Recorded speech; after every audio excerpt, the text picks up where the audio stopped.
Kabiito Karamagi, welcome to the DCQ podcast special sits. I'm really happy to have you on today. How are you? Very well, thank you, Peter. Good to be here.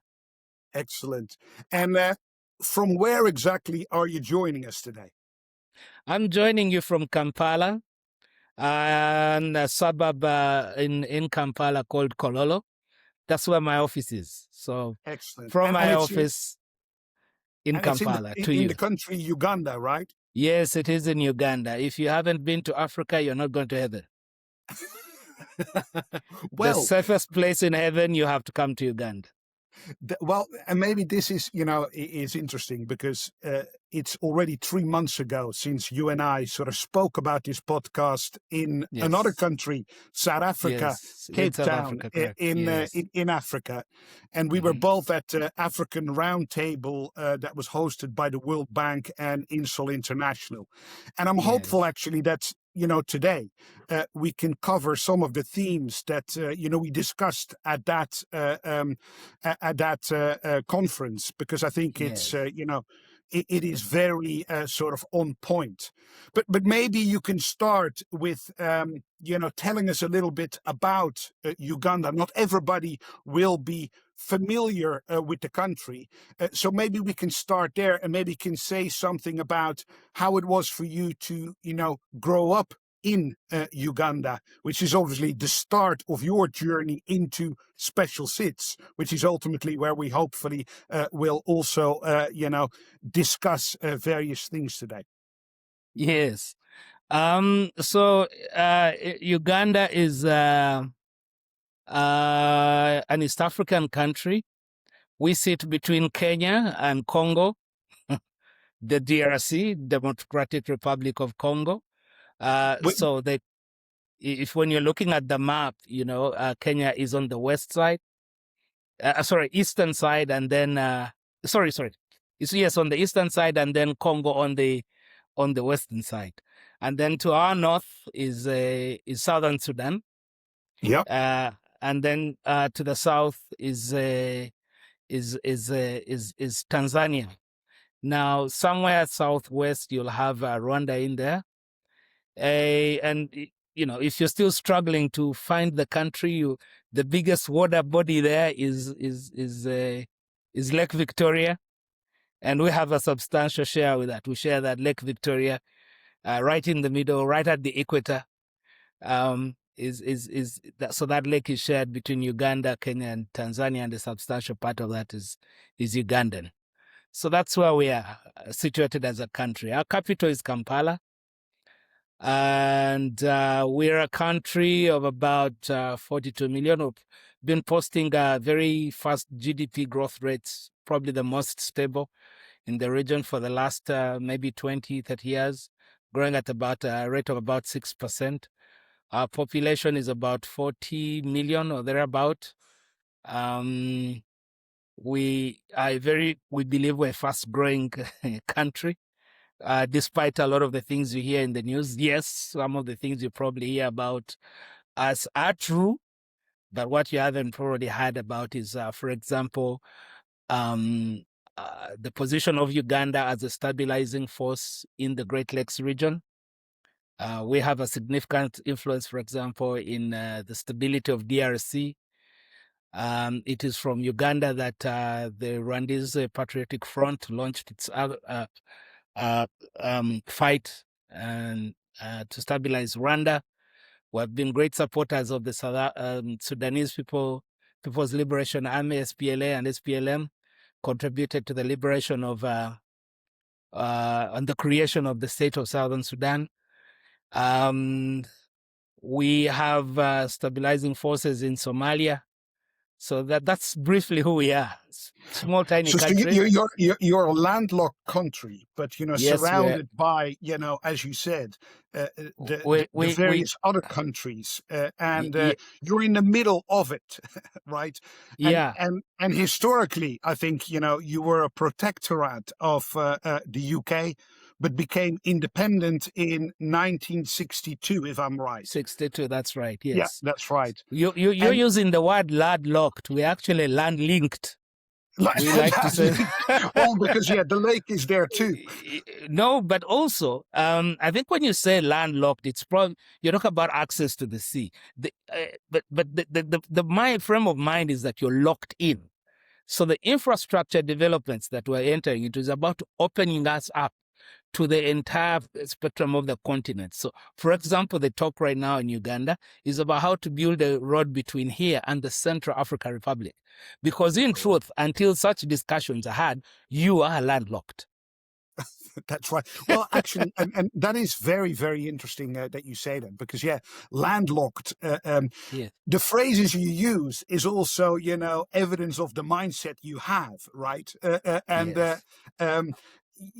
I've had the pleasure of having a conversation with one of our colleagues of Nigeria, Anthony Idigbe. And I think he was also very perceptive of the fact that, with all the, history that you have, the independence that you have, the promise there is that your mindset and whether you're landlocked or you're actually, opening up makes a huge difference for him. And it's interesting to hear exactly the same from you. It is because a lot of our mindsets are shaped by what we see. And you see, never underestimate, and especially for you who is African, and I say that, really meaning it because I know you're born in DRC. Whether you want it or not, you're African. That's right. Yeah, so there is this connection with me. I have an interest in it. We're actually very close to your country. But yeah, obviously, what do you call me? I'm a Muwange, right? That's what I read somewhere. Now, so yes, a lot of what we read and is obviously influenced by colonial influences. I mean, the reason I'm speaking to you in this language is because of colonial influence. I mean, you're not. I should be speaking my language to other people, but if we had taken over, that's right. But I'm actually grateful for the English, because obviously it's not my mother tongue either. But it has, allowed us to communicate. Absolutely, don't get me wrong. Otherwise, there would have been a barrier. More of a barrier than having a common language.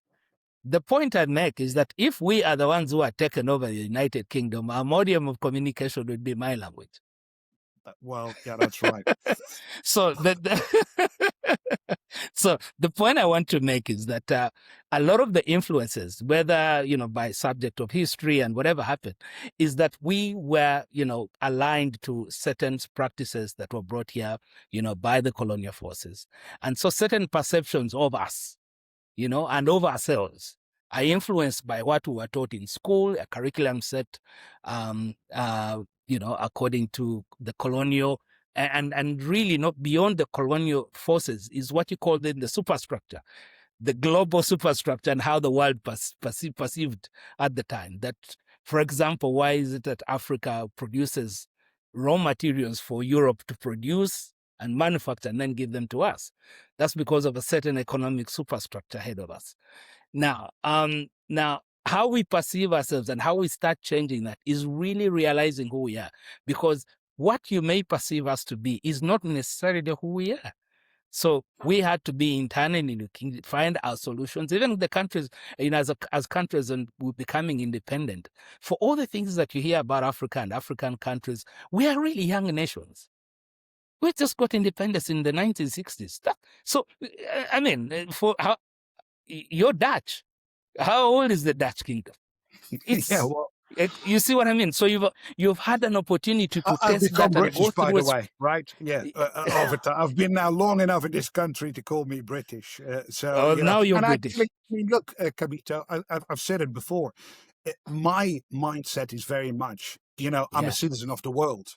Right. Yes. But obviously, and I believe truly that London is probably one of the few, if not the only place in the world where you can actually almost be a citizen of the world, because it has so many sort of influences combined in one big world city in a country, obviously, that, for a lot of people outside of London, London is foreign territory, right? They go almost abroad.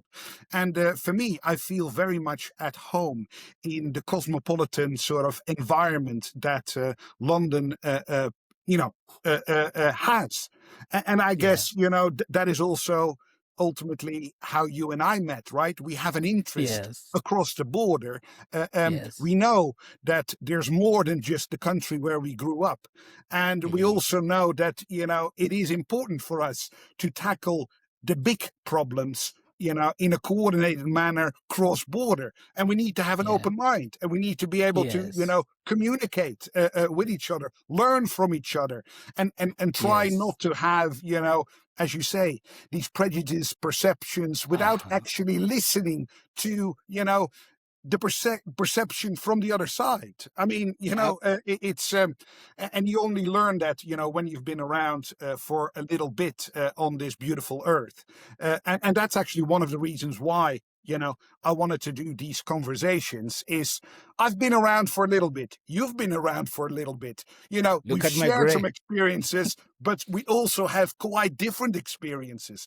And, hopefully some of those experiences that you have had, have formed you subsequently, right? Because, I was born in 71. And 71 in your country is, quite an important year. And yeah, I mean, I think you're also from the 70s. I don't know exactly which year you're born. But maybe... No. We're together. We're 71, dude. You're not going to run away from the year. We're together.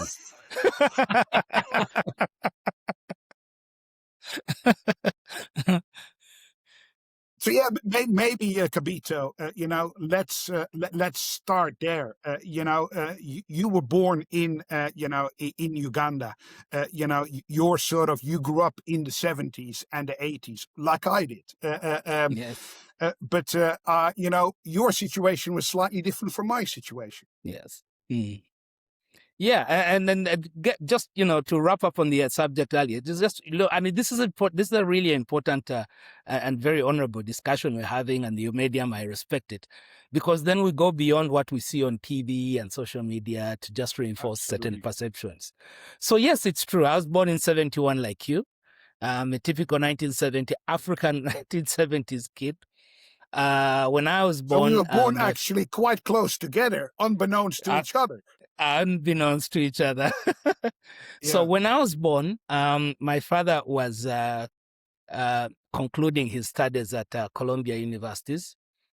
He was a student there. He had been there doing his master's, and he was then readmitted to do his PhD.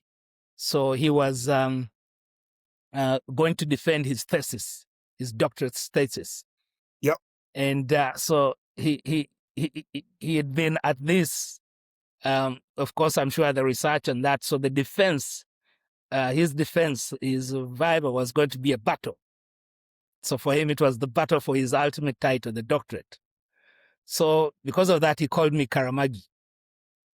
Okay. Karamagi means a warrior, a crusader, because he was going to battle. So what was that's what my name. What was the theme of his thesis? My dad wrote about youth politics. Okay. He eventually died as a professor of political science. So his thesis was about youth in politics, young people in politics. Now we have young people very topical, very topical. Topical when you think of Bobby Wine and so on. So he's dead now. I'm sure he would have found this very, very interesting. So, but then it wasn't long before when he came back, and I remember Amin had taken over the government in 71 here, and people like political commentators and academics were a bit difficult for for them to live in Amin's time. So in no time we were forced into exile. So he was a military, dictator that sort of took power in 1971, and basically the whole of the 70s, he ruled Uganda, right? From 71 to 79. So that decade is Amin's year. But it was also a decade of significant disruptions here. You remember Amin chased away the Indians who were holding the economy, and a lot of, the elite, the class, the middle class, were forced either to run away or were killed. And so my father among them, forced into exile. So after a little stint in the US, he started in Nairobi. And so we were in Nairobi until the 80s when we came back and my dad got back his job at Makerere University, which was a very elite university of the time, still is a very ranked university. I believe that the better years for it are still ahead. Okay. So he taught there until he died in 1999, and that's where I lived. That's where I grew up. And I attended some of what would be considered the best schools here in Uganda. So I was a sort of a privileged lot. But I also must say that life here was very, very hard, particularly the 80s. The 80s, the security was high right throughout the 1980s. Obote, 1980 to 85 and 86, because there was also a more disruptive period when Obote was overthrown, and there was a very, very chaotic period of about 6 months. So I'm that generation and that group of people that saw dead bodies on the street. Wow. That was also a big difference between, I guess, your teenage years in exile and then coming back in your, post-teenage years and seeing, a country that is your home country completely different from what, you had seen, the first almost 10 years of your life. Well, we came back in 1980. My dad didn't stay out too long, 80, 81 or thereabout. He didn't stay too long. As soon as Amin went and he was able to come back, he came back.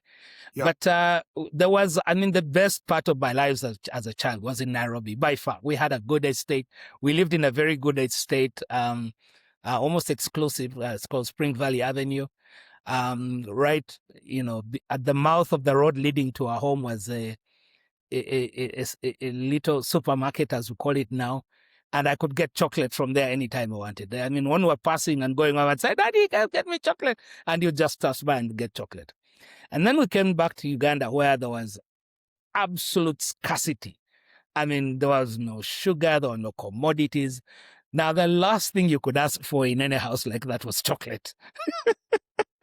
So you had to adjust. This is maybe the makings of you as a restructuring lawyer, outside of your comfort zone, dealing with challenges and adversity and needing to adapt. That is exactly what we need to do every day. But you started, in the extreme very early.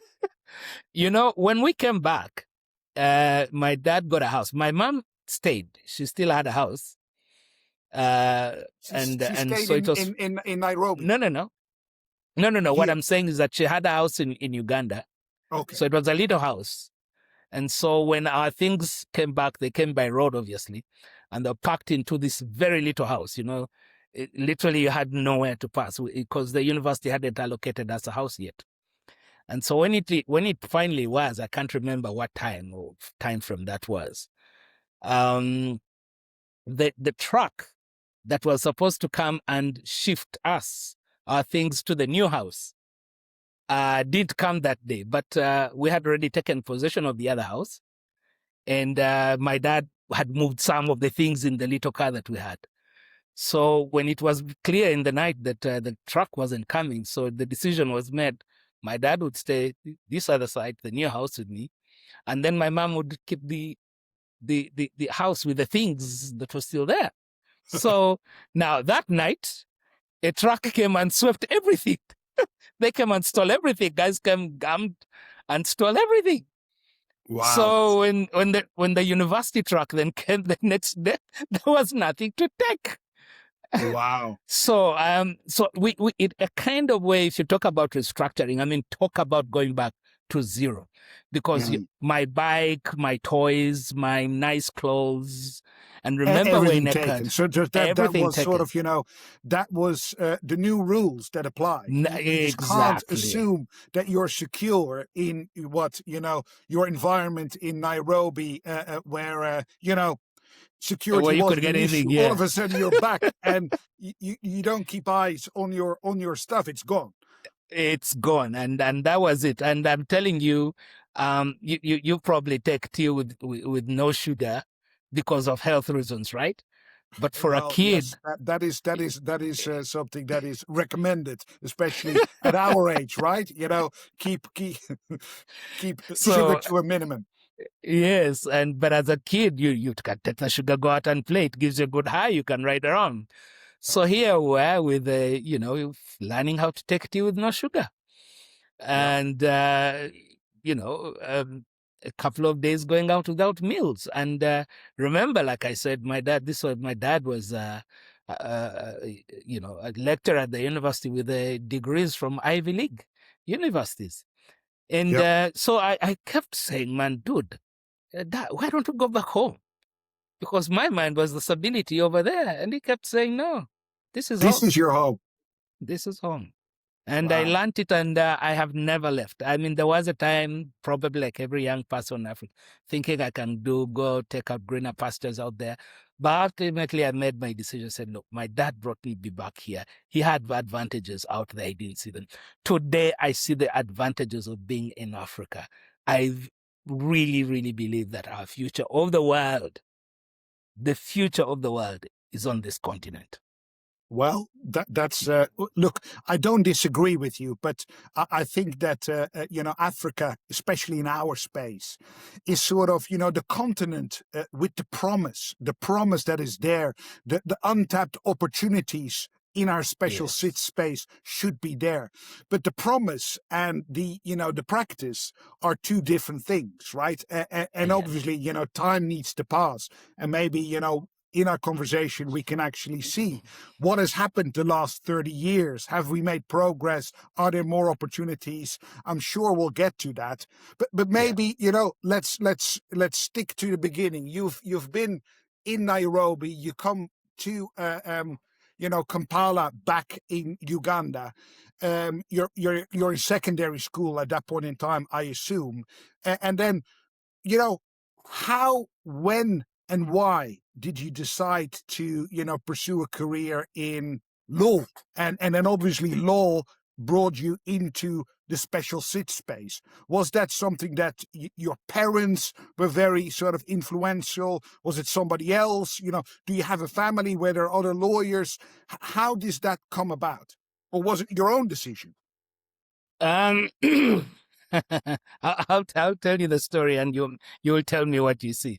So well, when we came back, really, it was still primary school for me. Yeah. So, and I guess because I was a talkative kid and very engaging.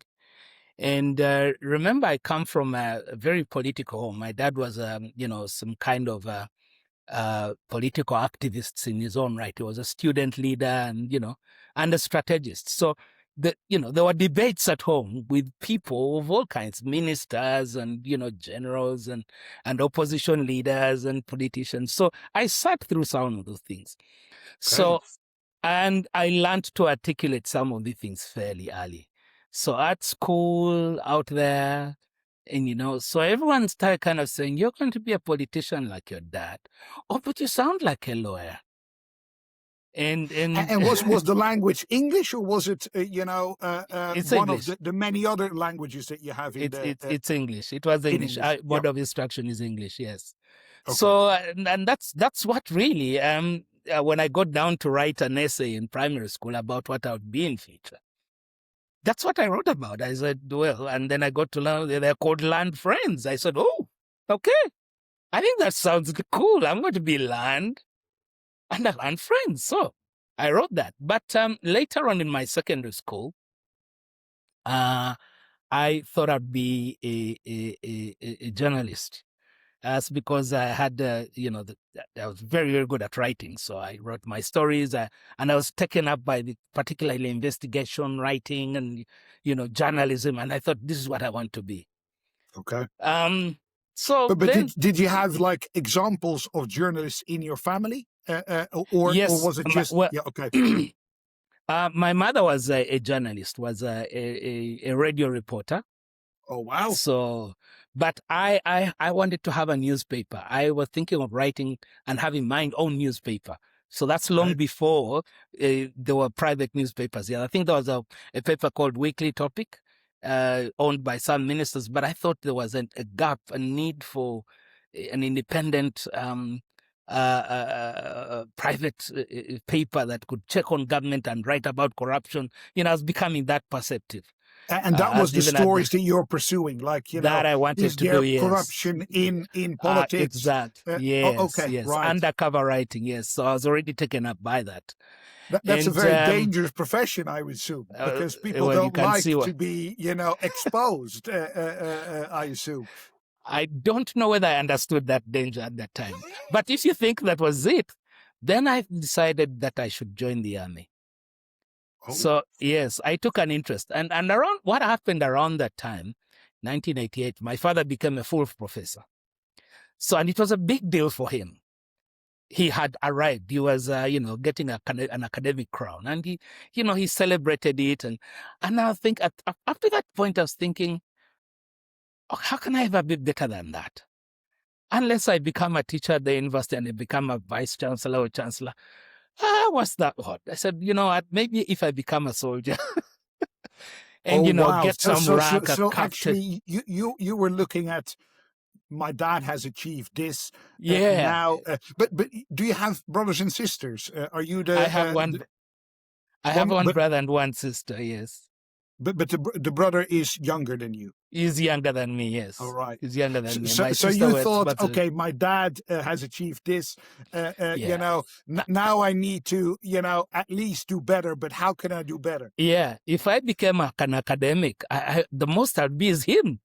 I'd be a professor. So I think, let me join something. Even if I became a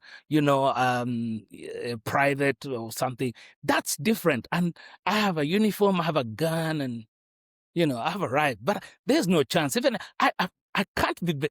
There's no chance I can be anything less than a lieutenant at some point, or you call it a lieutenant.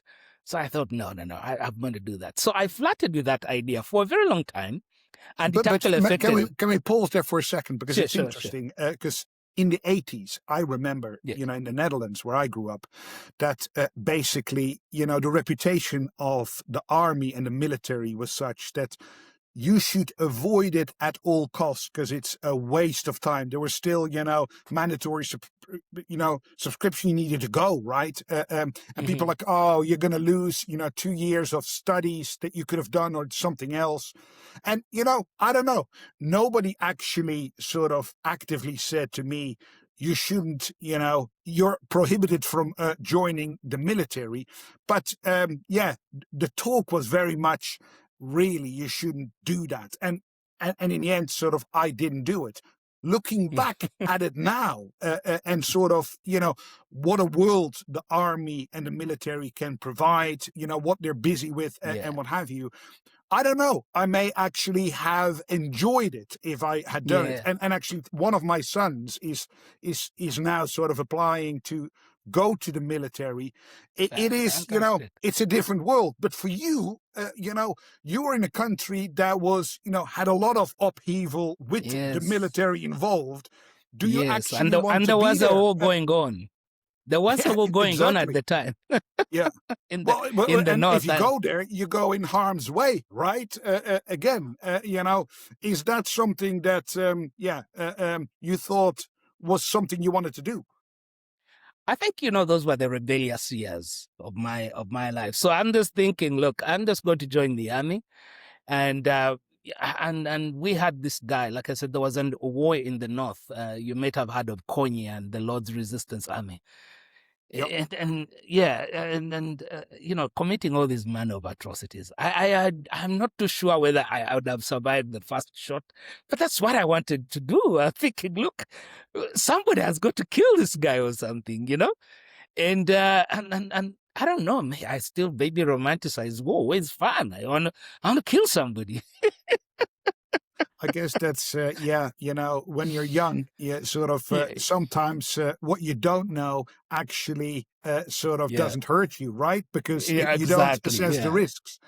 Yeah. Yeah, and but to be honest, I was also thinking, when I do think, I'm like, I would probably, raise through the ranks, fairly quickly. I was smart. I was, I thought I could raise through the ranks. So in my youth, you won't believe, I applied to join the U.S. Marines. I applied to join the Canadian Forces.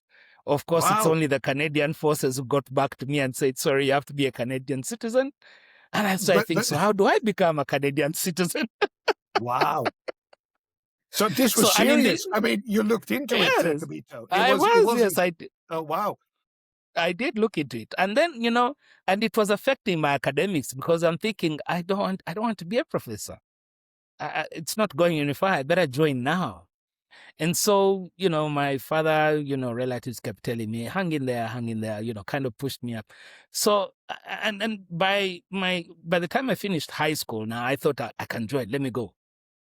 But then the opportunity that came to join university, and you remember I'd wanted to be a journalist, you study mass communication. So it was a new course, and unfortunately I didn't make the cut for it because I hadn't done very well in one of my papers, to qualify, one of the key papers. So it then became like the only option for me to study was law. So I had. Okay, you're not alone. I think a lot of people have ended up in law because all other options were sort of, barred. The other thing I have to tell you is that kind of had me against law is because I had taken a bit of a Rastafarian lifestyle. So I had dreadlocks and and I thought I could keep You're that smoking as cannabis and sort no, of, I didn't. That one I reggae didn't. music. Yeah, I've always loved reggae music, but the cannabis it's just never, I thought that was a bit too much. So, I'd taken off this Rastafari. I had my dreadlocks, and all tools, all evidence of rebellion were written over me. So I thought I could maintain that as a journalist, but as a lawyer, then I'd have to wear suits. Yeah. So I'm thinking, now I have to become a lawyer. Geez, I have to wear suits. I have to cut my hair. And there was no other choice, and that's what I got. I got my admission letters. I had tried to hang it there with my lifestyle. And then, I had to adjust. And so, long story, Peter, this is how I become me. Wow. My dreadlocks would be touching the floor by now, isn't it? Well, definitely. Yeah. Wow. So you decided, in university, did you then study law? Because you did study law, not journalism. Yes. Yeah. No, I ended up studying law at the university. That's what was given to me, and that's it. And so interesting. So what was it of law that you studied? Because I studied law as well. Civil law and international law. I had no courses whatsoever on insolvency, restructuring. None of that when I studied. How about you? Same. Of course, I didn't study civil law. Ours is really a common law based jurisdiction. Yep. So that's what I studied. And we did study bankruptcies and winding up, but they were really, really very small portion of the curriculum. And after here, you do a postgraduate bar course if you want to practice. So that's what again I went for. But by my second year, I had identified a law firm that I mean, at that point, I thought I'd be a litigator. I actually went to school and I decided, okay, this is what I'm going to do. I'm going to litigate. I'm going to be a litigator. So there was a law firm that was excelling in litigation. And by my second year, I thought, this is where I want to be. This is where I want to go. So I, ingrained myself with them, became, availed myself, got to know them personally. Yep. All the three bosses, there were three guys, but two of them, are ultimate ferocious litigators. And I said, that's exactly who I think I want to be. So when I finished law school, that's exactly where I went. And how does that, because again, these days, it is very difficult for people to apply to firms. There's a lot of competition. No matter what qualifications you have, it is very tricky to sort of get a foot in the door. How did that go, when you applied for a training contract, I assume, in that firm? Did you have to join them, as a student already having work experience? What was the process? Now, and again, the answer for this is really tact. These guys were not related to me. They did care hoots about me, but a friend of mine was related to one of the partners in the firm, and I think he did a bit of some odd jobs with them on a couple of times. So I decided to just hang with him. So I'd hang with him. When he'd go there, I'd go there, and I would be respectful and stand up and say hello, and and in time they got to know me. So by the time I came to apply, I wasn't a stranger. They knew me. It's like a Trojan horse, right? He comes in with the handyman, not saying that he is actually a law student himself. And all of a sudden you're inside, you see how things go. And there you go. Absolutely. And yes, and that's why I did my clerkship, with a clerkship term here. I don't know whether you have that where you study here when you're doing your back course. That's where you're attached to for your practical term. At the Law Development Center here at the back course. So that's where I went, and I was announced. And of course, let me tell you, Peter, I worked my butt off. I keep telling people I worked on Sunday with a hangover. I made sure my assignments were given in time. And I worked late. I mean, I had to deliver. For me, I saw it as an opportunity. So when I finished the bar course,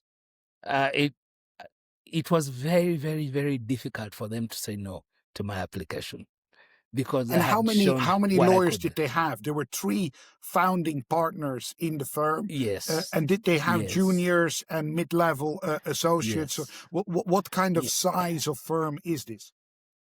There were probably, it was, you're right, about 3 partners at the time.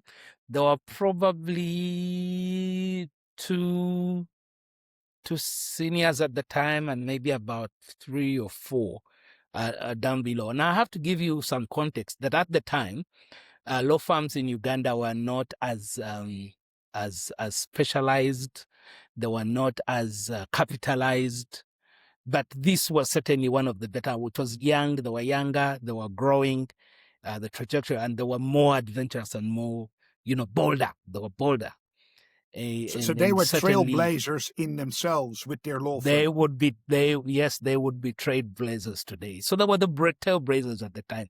And what they were doing, and what was really, I got to know later, what was making news about them, it was they had taken on this new expertise about corporate enforcements, bank enforcements. So receiverships, so enforcement of collateral, of collateral, secured loans from banks. Exactly. So they had bank clients. Absolutely, they had bank clients. So the economy was kind of, had kind of moved to get to that level. You remember, for us, we had a war. So a lot of commercial transactions were, weren't nothing much to talk about. Now economy had kind of grown to a level where banks could start enforcing. There was an earlier confidence about lending, and a lot of people just kind of taking in this money and business beginning to boom. So we're getting to an area of defaults, and so they were handling a lot of that. And then that is now when I get, face to face with the little small subject I studied at the university. And that is my real test of what you'd see as insolvency and subsequent restructures. But we're talking about, I guess, the 90s at that point in time. You're talking around 99. 99, yes, almost yes. going into 2000. Yeah. Yes. The firm itself had, I think it had opened around 92, 93. So, and they had, and that's the period, the 90s, 93, 95. That's when you start seeing a lot of these bank efforts. Some of the leading cases today we still refer to and study with some kind of reverence.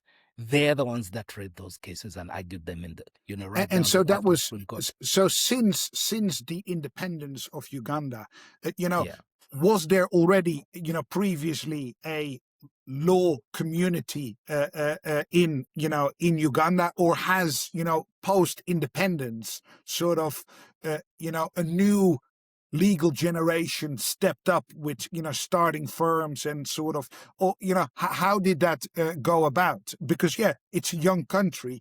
I assume that the law firms also are relatively young, because they were set up by people post independence, or are there firms that predate independence and sort of have a longer history? I know one firm that predates independence. It's a very old firm. I think it started in 1903. Oh, wow.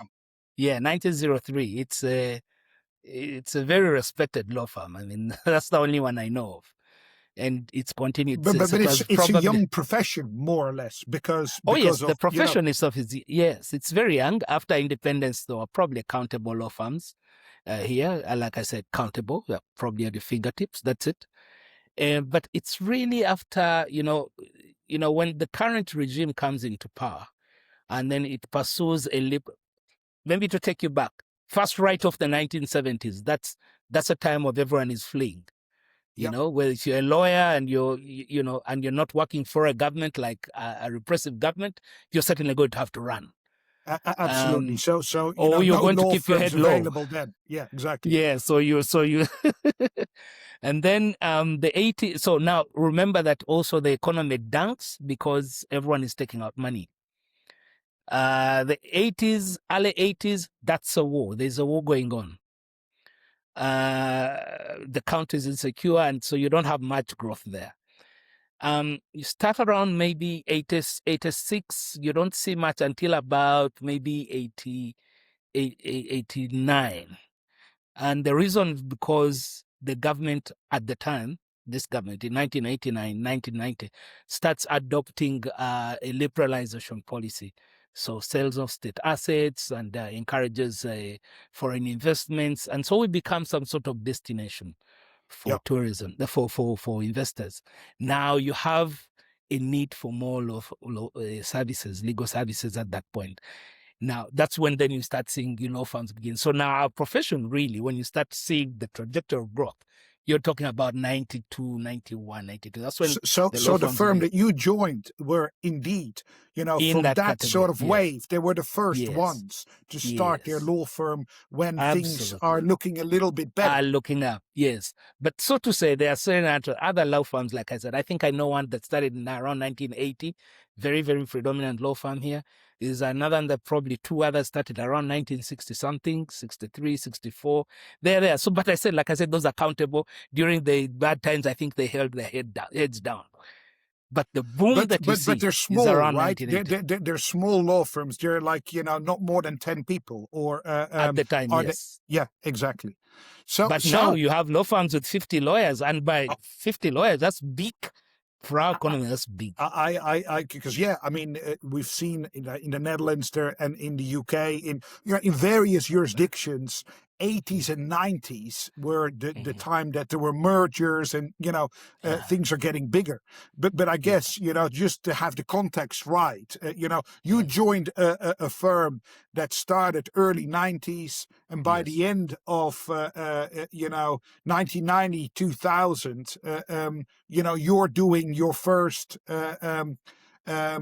enforcement of collateral for banks, where you're basically dealing with, I guess, liquidations, right? Yes, Nothing receiverships yet mainly. in terms of restructuring or, No, rescue. no, It's just nothing that cleaning up the now. mess. It's just cleaning of the mess. And you can understand the nature of contest. It's really heated. It's a do or die for everyone involved. The banks badly want their monies. And that the creditors are losing. They probably signed off something they didn't fully appreciate. They might have known, but I don't think they really understand. So we had these do or die situations, highly contentious, over and over and over again. And I started asking myself, can't we do it better?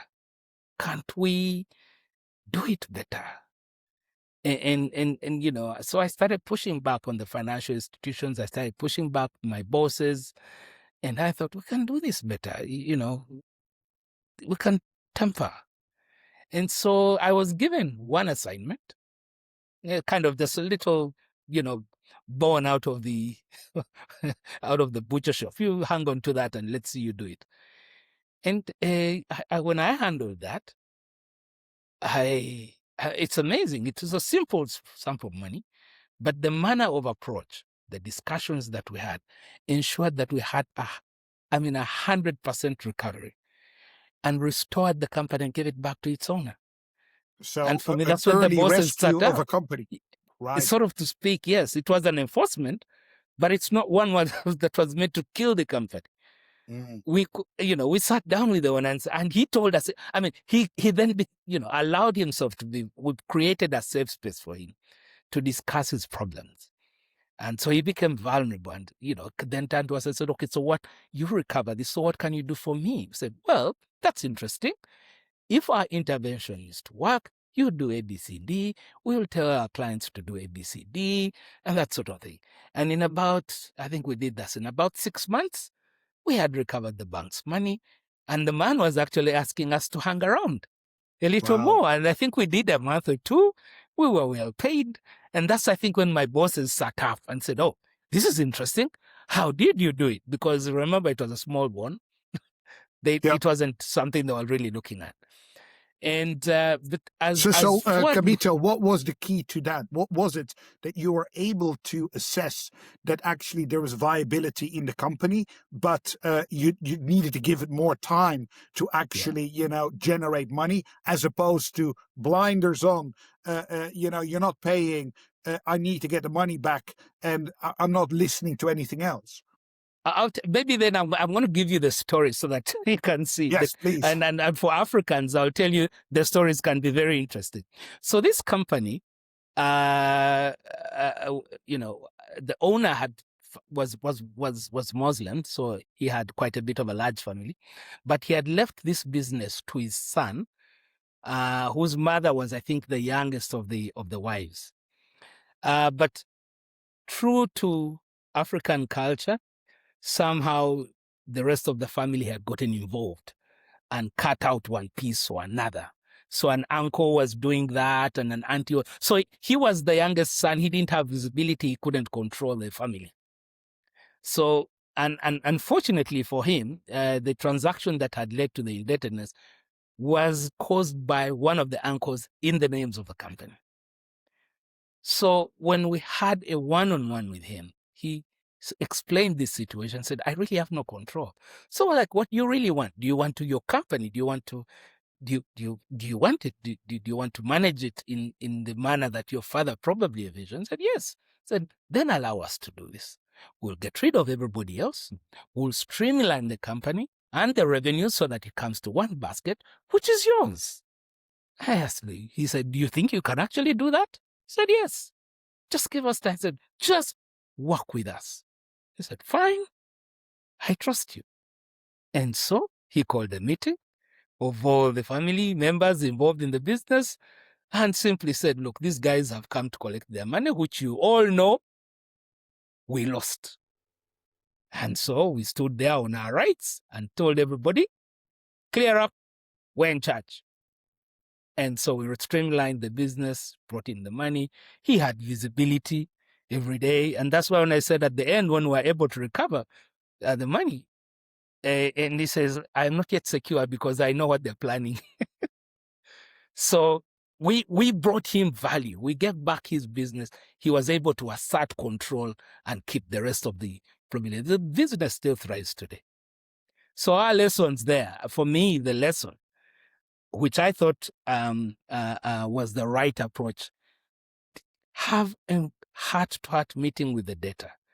The whole idea of coming in blazing and ready to tear him up. First of all, he's a human being. This is a very traumatic process for him. Let's counsel him. Let's work with him.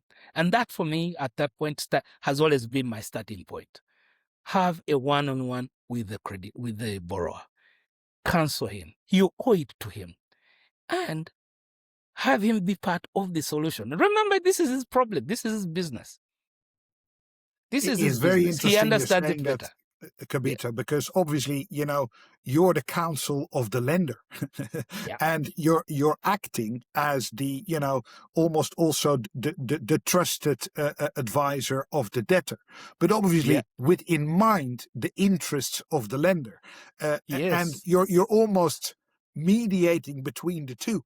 You know what you want to achieve, but you also understand, I guess, on the other hand, the challenges of the debtor. And as long as you can qualify the debtor as a trustworthy person, an honest person, and you can see what has caused the situation to be distressed. It wasn't mismanagement or, fraud or anything. It was just, I guess, family relations that right. sort of, were uncontrollable. You're an outsider. You come in and, you have more authority and therefore, more effectiveness dealing with family members than the youngest, son has dealing with all the uncles. Yes. So did the bank allow you to do that? Because again, they need to trust you to actually come up with the goods in the end, right? Because they want to have a recovery. Now, this one wasn't a bank case. It was a judgment. It was a judgment, of which we determined the best way of enforcement was through appointment of a receiver. So it wasn't your typical commercial private appointment. But importantly, now I had a record. I had a record, and when I went to the banks, I said, look, this that I'm talking about has just worked over there. The sums may be less, but look at what I was able to do. A so success now I had story, a record. A precedent. Yes, I had set a precedent. That was the key thing. That was the key thing. And importantly for me, at that point, I realized identifying value. You're talking about acting for the lender, but almost being in a position to earn the trust and confidence of the borrower. Yes. But what for? Preserving value. Value, because that's what is keeping us together between I as either office holder or professional advisor, the lender and the borrower. We all want value out of this. That's where I put my focus. Yep. That's interesting. And again, obviously, you also need to get paid, right? So ultimately, you have the judgment. You need to enforce the judgment, but you do it in cooperation with the debtor. You give it more time than what you would do if you just go and fire sale everything and liquidate it to recover. And in the end, you got enough to pay your client your own fees and let the debtor continue their business. And you know why I earned better? Because I demonstrated value. So I demonstrate value. I am able to earn a premium and position myself for the next client because now I'm selling value. It isn't a strip and dispose of situation. Yeah. So it was a valuable business, but it was, due to family connections, mismanaged. But the core was good. So if you change the management and get rid of the family members, the core of the business is something you can survive. But you need to be willing to see that, because if you don't see it, you will kill it by just enforcing. And that is key, because I have people that have tried to understand how I do, our restructuring business, tend to struggle that when they try to explain that, please have a long view of this. The view is, let me get paid now. How do I get my money now? I'm thinking, hey, let's work with this guy. The value is in the journey. So it's probably going to take us 2 years, 3 years down the road, but this is how we keep checking on our remuneration points. If you take it all now, you're losing. You're not creating. First of all, you lose the opportunity to demonstrate value. You lose the opportunity of actually earning a premium. Yeah. So was that for you like, okay, this looks like a business case for me to basically maybe become a partner in that firm with the 3 other partners, because you're sort of, you found your niche, but you didn't stay there, right? You actually, ended up starting your own firm. Yes, indeed. I did discuss it with the partners at the time, and I was saying this is a good business to do. First of all, the financial institutions are looking for someone honest to do this, and someone fairly priced, because initially the banks had used the audit firms, and those were really charging an arm and a leg. Then they went down to the court bailiffs and auctioneers. You don't want to deal with the kind of crop we have in Uganda for that. I mean, they do things that are crazy. So as a lawyer, I kept saying, we're just cleaning up. And when court bailiffs had been used here, the mess was really difficult to clean up. So I was thinking there was a gap, there was an opportunity. But, a lot of the cases, as you know, were ending up in court. So I think there was a bit of a fear. There was an apprehension. They thought the risk was a bit high. And I just thought, this is what makes me. So when I eventually left, this is what I sold to the clients that I had already been serving. You remember, I was working for a good number of them. And I said, look, that other problem you guys have, this is what I can do for you. And so in time, we started seeing what can resuscitate. And we started talking about discussions on how to turn around, how do we, resuscitate, long before it was a culture here. And for some of the banks that were, frame of mind was about simply recovery, for some of them, they started listening. And then in time, there was an officer to talk to who could offer. Initially, they were calling them some support or rehabilitation officer and so on. Today, we have full-fledged departments that are better at monitoring and so on. So that's a discussion we're having right in the 2000s, long before the practice you have today. Today, when I'm appointed, I'm probably likely to be appointed or be reporting to a business support manager, because it is well understood that recovery process either is as a result of a failure of a support process, or, well, there's nothing much that can be done at that point. So, but that doesn't stop me from entering with the view of how to change it. How do we preserve the value? So banks have changed from, like, because obviously loans are always given by relationship managers. Yes. They don't want to have anything to do with distress. They always look at the bright side, and, they don't want to admit, like a lot of the borrowers, that there's a problem. And then you have the workout people. They obviously have to deal with the mess.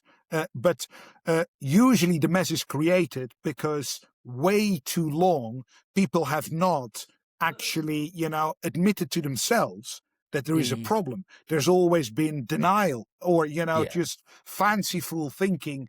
Oh, like, we're just about to, turn the corner. Tomorrow will be a better day. But nobody actually looks at things. So are you saying that when you started, the firm, Ligomarc, and sort of honed in on that area, that there were also changes going on in the banks, that the banks were actually, more actively monitoring situations, and therefore bringing you in at a time where you can still do something? Because, nobody can do anything if the house is completely on fire, right? I mean, you need to be there early. Yes, there were changes. It's true. And just give you just an example. One of the early cases, I think maybe two or three cases that I remember, and this is early in the 2000s, 2003, 2004, 5, 6, thereabout. There were instances where we, I was asked to go and handle an enforcement and found that the company had closed. So the monitoring people were not involved at all. The banks were not there. Wow. Yes, I remember an ice plant that had disappeared. I remember what else? There was an internet service provider that had actually concluded a merger with somebody else. And so I turned to the bank and said, "Where were you guys? If this default has been on for this long, where have you been?" Mm. So there were all those processes that had to be, streamlined. And as the workout and rehabilitation and support functions became stronger, I can tell you that situation is one that I doubt can happen today.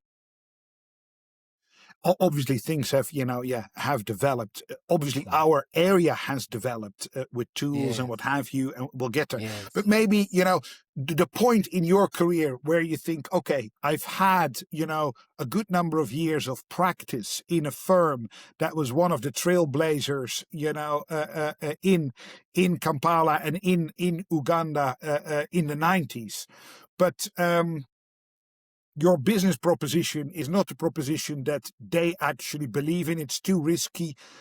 And then you decide to go with somebody who had, I understand, much more of a tax background and started a firm that was supposed to be a tax firm. But actually, you're not a tax lawyer, and you've joined forces with that person, and that was sort of the start of Ligomarc. Can you say something about the early days? Because what was it easy at that time? I mean, now when you start a firm, you have so much more, I guess, technology to help you and what have you. Those days, early 2000s, is probably a lot more difficult to start from scratch a firm. Oh, Peter, I could write a book.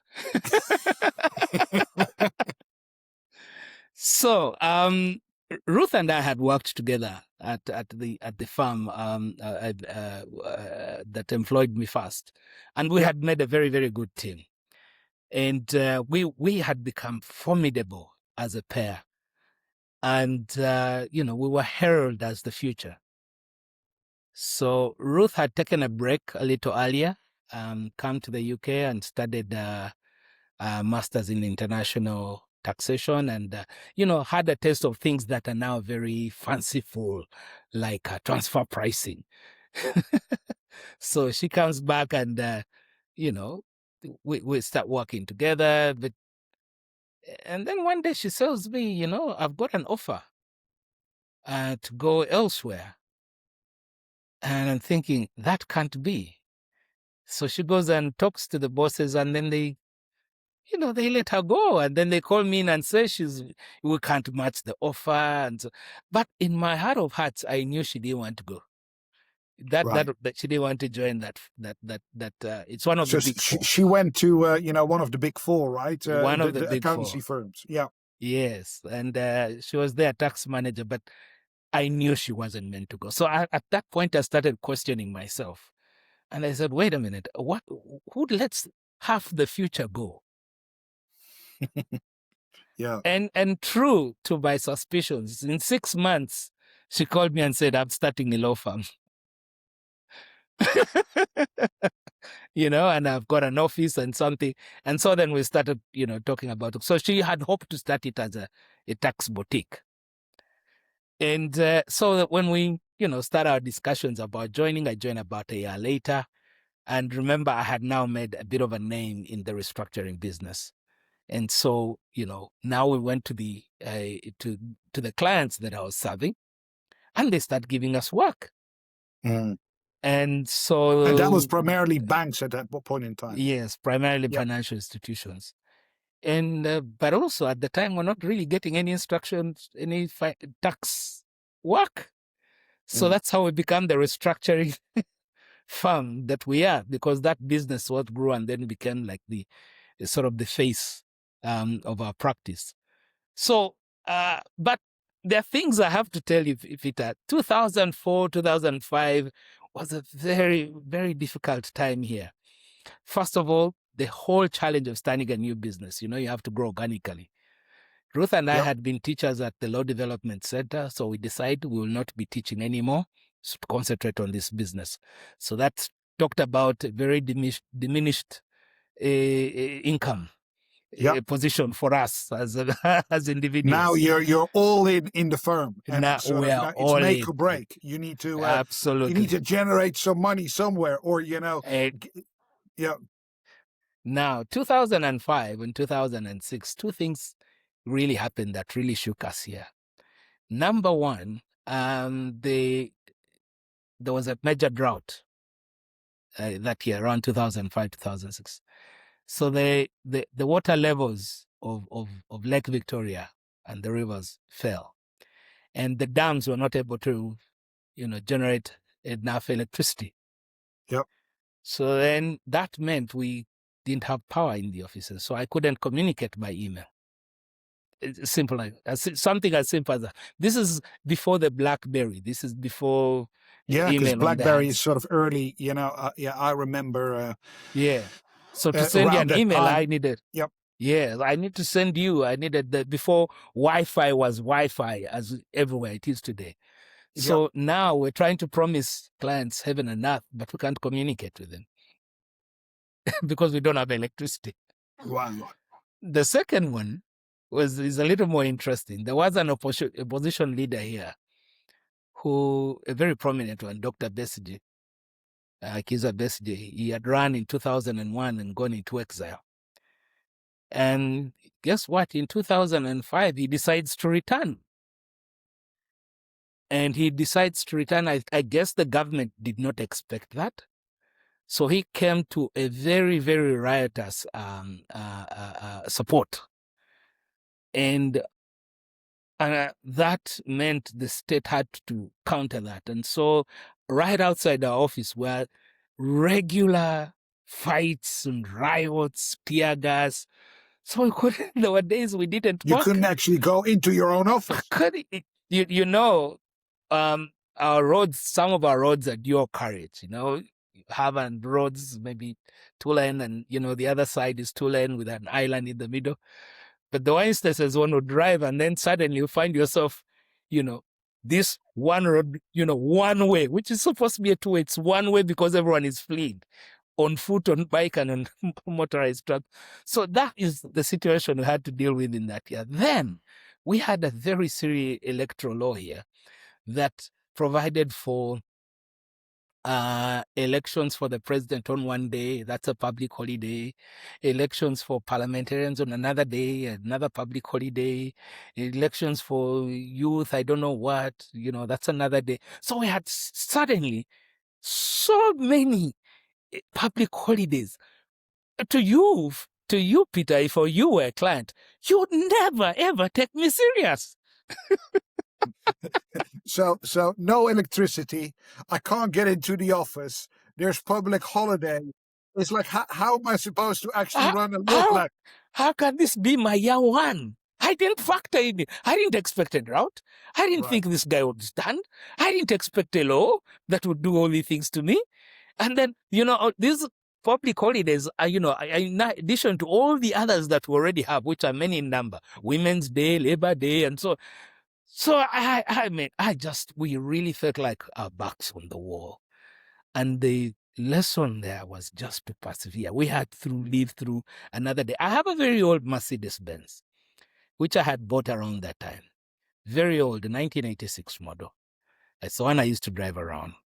But what I tell many people that there were times I couldn't fuel that car. And I had to talk to it. And I said, dude, get me home today. Get me home, because I kid you not, Peter. I would have a discussion with my car. Will you get me home? And it would tell me, I don't know, I'll try. And that's the relationship.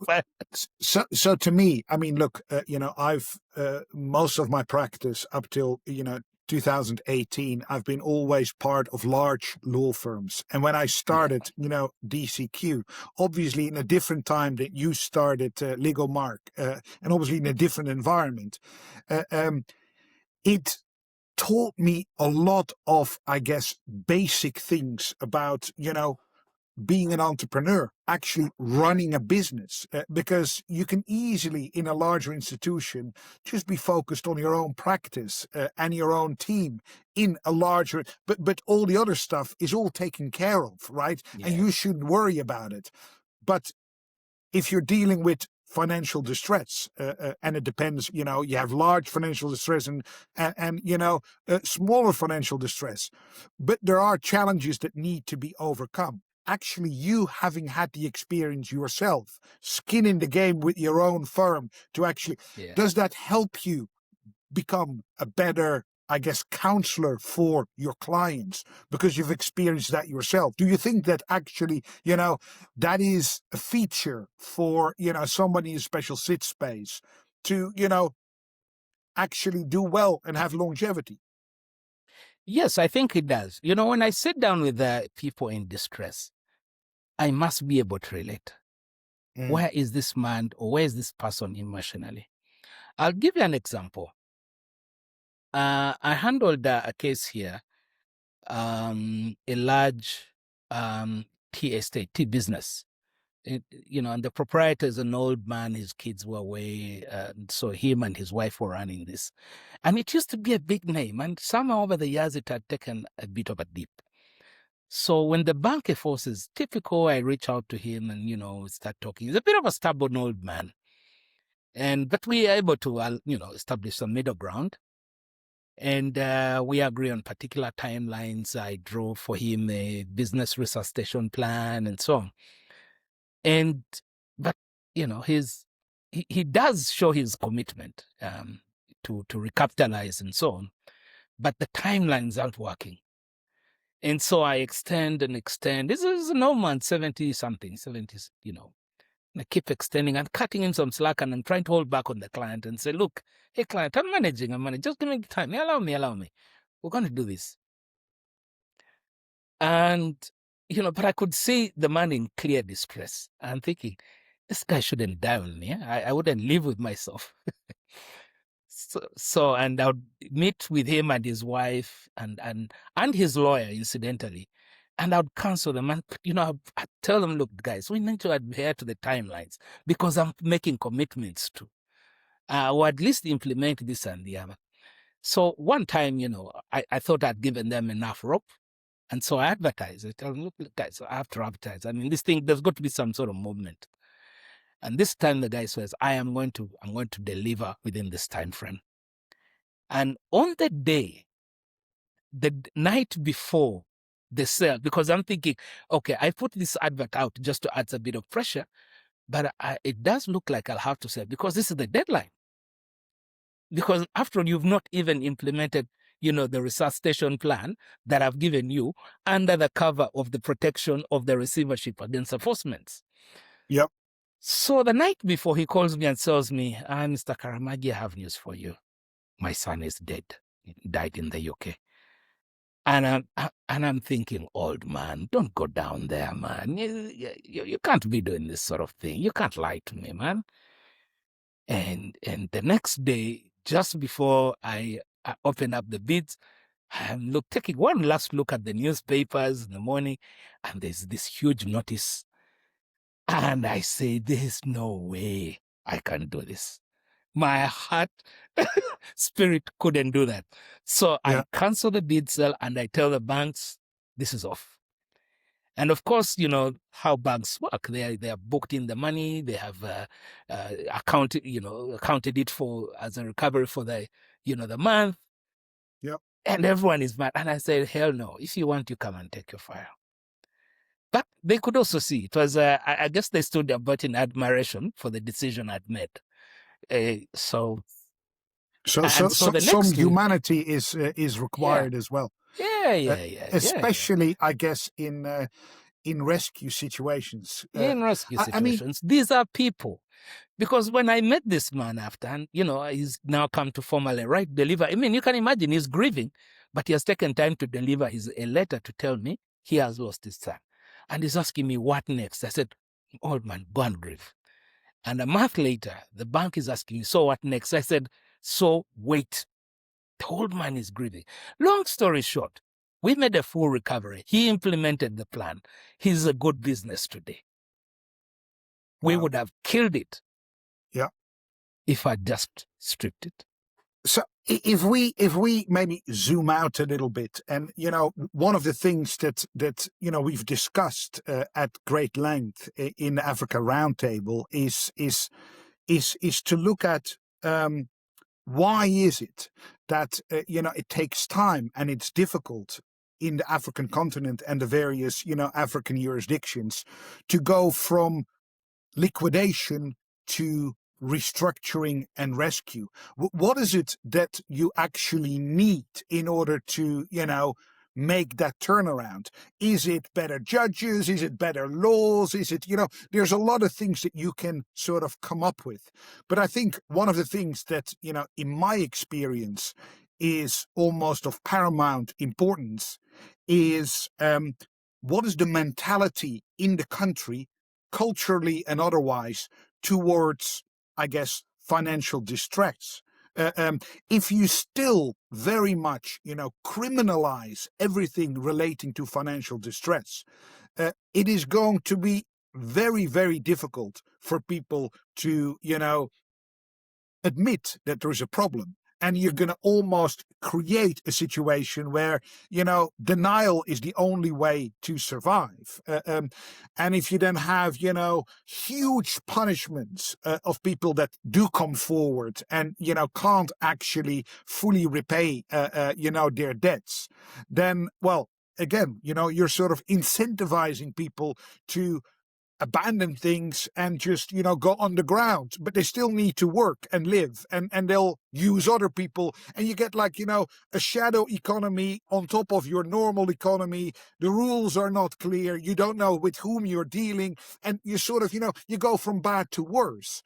It seems to me, and again, I don't have as deep, an experience as you have with African jurisdictions. But what I've seen is that definitely in a number of countries in Africa, that seems to be a core problem, the criminalization of financial distress. And if you can't overcome that, then how can you talk about rescue and, building trust and what have you? Because you talk with people about changing insolvency laws, the only stories they can tell you is, well, I got this fraudster, that fraudster, this person has done this. And, again, there are fraudsters. We know that in our space. But we also know that not all financial distress is created by fraud. There are lots of other reasons. And you have actually sort of, come up with now a number of success stories where you wouldn't be able to do this if there wasn't a business to rescue. And you wouldn't be able to do this if there wasn't trust that you could gain between yourself and the other person and your client. Your client also needs to believe that your assessment of the situation is the right assessment. And then obviously you need to deliver the goods. So to me, what is it in, what is the situation in Uganda, and what are, what have you seen since you started and where we are now? Has it changed a lot? And what do you think are the reasons for change? I think the situation is more complicated than the law, and probably, I think it comes down to culture. Matters of finance are very, very private, and everybody wants to put up some kind of "I'm okay." So, expressions of vulnerability go against our own culture. If somebody is in distress, he's going to try and cover up instead. It's a cultural issue. You want to save face. So it's not so much about, even where you take away the criminalization aspect of the law, the whole idea of social sanction, a social fall from grace, a failure is a challenge for many. And then maybe coming to issues of is that we do not celebrate failure and return. You know, we don't have many good stories of who failed, who, you know, structured and somehow worked his way through. We don't seem to talk enough about failure to celebrate and say, this was my low moment. This is what I learned. It's kind of always things, I think, a whole trajectory of growth, you know, and progression, and it's all smooth sailing. That is one of the challenges here. It looks like if you're having a distressed situation, your role is just to fight, be a man, and ride it through. But you know, truth is that you could be also digging up your own grave. So that's, I think, one of the biggest problems. So, and the probably also responsible for the poor uptake of our rescue structures and rescue laws in on the continent. The other coming out of related to culture and the law, and why also people don't take up have little faith in distress, turnarounds, is because for a lot of the businesses, you know, the colonial, and we can't run away from that, Peter, that the colonial masters, you know, created a society, an elitist structure. You went to school, you become a judge, you become a civil servant, and so on. The failures are the ones who went into business. Businesses were highly regulated, especially in the, you know, pretty much in the post-colonial difficult times, and your people are trying, you know, some of these countries like those trying out socialist ways. So it created a black market. Black markets come around with dishonesty. So those, you know, you didn't go to school, you are largely dishonest, and you're coming around, and then you grow an enterprise and you say, somehow I'm not able to pay my debts and I want to rearrange with you. You know, there's going to be a lot of suspicion around that. So that's part of the cultural aspect that comes out of that. And now, when you come down to, even when you are able to have a good case for a restructure, the challenge is credit. Secondary credit to refinance. Credit already here is high. You know, loans here, credit goes up to about 24%.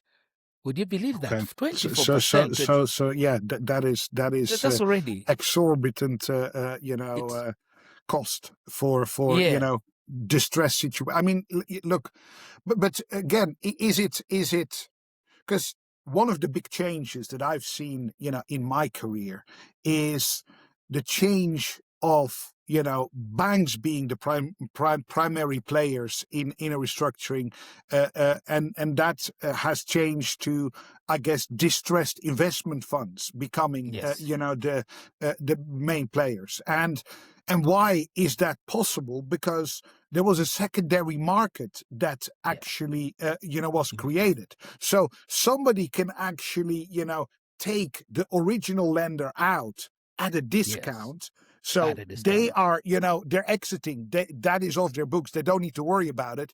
But because they, you know, bought it at a discount, for them to actually, you know, make a profit or do well is a completely different dynamic than when, you know, the original lender was there. So it creates opportunities to do stuff that the lender would never have been able to do. And then, a regulated bank, and then, you know, unregulated funds, they can more easily, you know, take equity as opposed to, you know, only refinancing things. So there's more tools that you have to actually restructure. And along with that, you know, hopefully, if you have some situations where you are successful, it creates, I guess, you know, in the business community, a sort of atmosphere. Okay, maybe this is something that actually can be discussed earlier on. And as we know, if we talk earlier about it, and you have people, you know, you don't deal only with family businesses, but you get professionals involved, then hopefully also the emotive stuff goes away. People look at it from a business perspective. And, you know, therefore, again, you can do certain things without the shame and the sort of, you know, embarrassment that comes with, I guess, you know, family situations that you were sort of discussing earlier on. Is that a trend or anything that sort of happened in Uganda as well, or is that still to come? Or, you know, what has changed? That's the magic about Africa. You've just explained something that is magical on the continent. That there is an opportunity that has not yet been fully exploited. Because you see, the banks, at least in Uganda, and work under a very, very strict regime. So they already have struggling under burdens of NPLs, really caused by the inability to rigor out the statutory requirements.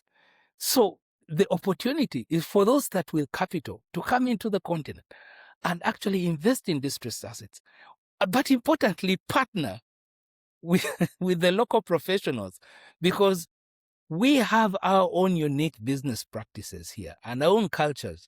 Unfortunately, the view of those that have tried to do that is to supplant something from the West and bring it here. But see, ours are a large, like I said, the part of the culture is that we are a large SME market. The SME market that you don't have anywhere in Europe. So one of the things is just how do you, to find a way of domesticating what you've been able to produce. As long as you have a way of channeling that money through the opportunity to actually help and work around these SMEs and actually scale them, it's possible. It's possible. And that's what these small, businesses, as you see them, are responsible for the sustained growth rates that you see in this region. So the opportunity is there. The opportunity to even grow, for this business to grow across borders, because the growth of the African nation now is to at a level of understanding. Hey, wait a minute, Nigeria isn't over there. It's just actually 2, 3, 4 hours away. Or Kenya is just over there, and I can go. Remember that for the elitist businessman who has come round to that level, he's just learning from what the smuggler used to do, and that crop of businessmen that didn't go to school, weren't educated, but really understood business. So all you're doing is just, if you think about it, is gentricizing the businessmen, and so we are getting better. That makes me think about the hacker that you just actually, employ to then improve your security. It's Absolutely. like, embrace the smuggler, bring him into your business. Yeah. Because and see how you can learn from, the trade that they've done, illegally, but try to do it legally. But just listen to this. The new businessman today is probably a son of the smuggler. He's the one who went to school and says, my dad's trade was this, but I can do it better this way. I can formalize my business. I can actually use these channels. So it's really the same rules. He knows how to go around the border. He's just not smuggling anymore. He's just seen the value of formalization. Or the one who used to bring in counterfeits. He's thinking, now we have gotten enough capital to go legit. Think of it like the mafia. Make all the money out of the rondins and say, well, Corleone trying to turn around business. I'm not on a bank, I'm a business. I'm all legal, but there's still a couple of things to take care of. But third, fourth generation, you'll grow it out. That's the transition of the African business. But that seems so. What is it then that sort of has, what has been the catalyst of change in, because, I think what I described has happened in, I guess, London from 2000, when sort of, the hedge funds arrived. Then, 2006, we adopted the model law, Chapter 15 came about. I guess more professionals became not focused only on their jurisdiction, but cross-border. You and I become involved in INSOL International. You have the Global Insolvency Practice course. We share. So there is a development that is going on globally, but it goes quicker in one jurisdiction or in one part of the world as opposed to another part of the world. I think looking from London and New York, Africa as a continent is there as the promised opportunity to, tap into something that is untapped so far. But today we're still struggling, I guess, with the appetite for risk and for, everything to do it, because there are still obstacles. What are the biggest obstacles you think in Uganda that sort of prevent this secondary market to start developing? And maybe also, the attitude of the banks to sort of say, okay, look, we are able to sell things off to professionals who will deal with it and will step away. And it's not like we're abandoning clients. There's a relationship that is, this sort of old-fashioned way of thinking that needs to change into, I guess, a new way of rescue and thinking that isn't happening. I think one of the challenges is, first of all, I think Uganda is fairly ahead of the continent in some of these innovations. We do, the Bankers Association have put up an asset reconstruction company through which some of these entities are done. Bank of Uganda's attitude has been very helpful in trying to experiment with these things. The market itself is there because the banks are burdened and they want to get off. So where is the problem? Capital. And I think we go down again to another of the challenges that many you can't run away from: the perceptions of Africa, perceptions of Uganda, what you're seeing on TV, what you're seeing on your social media feeds, and then what you're probably reading about is not entirely corresponding with what's happening on the ground. So that's really it. Then too, I think one of the other challenges is, the perceptions of what has worked in Europe will work here. And so, or rather that what has worked in Europe, can it work in here? I don't know. We have our local, solutions. I think there's a need for deepen the partnerships with the people on the ground to ask, how will it work?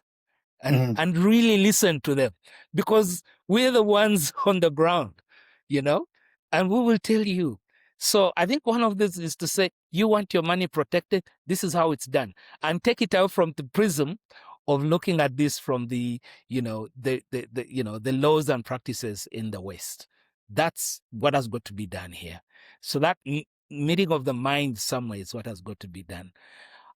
So for me, those are the two: capital and the perceptions you have.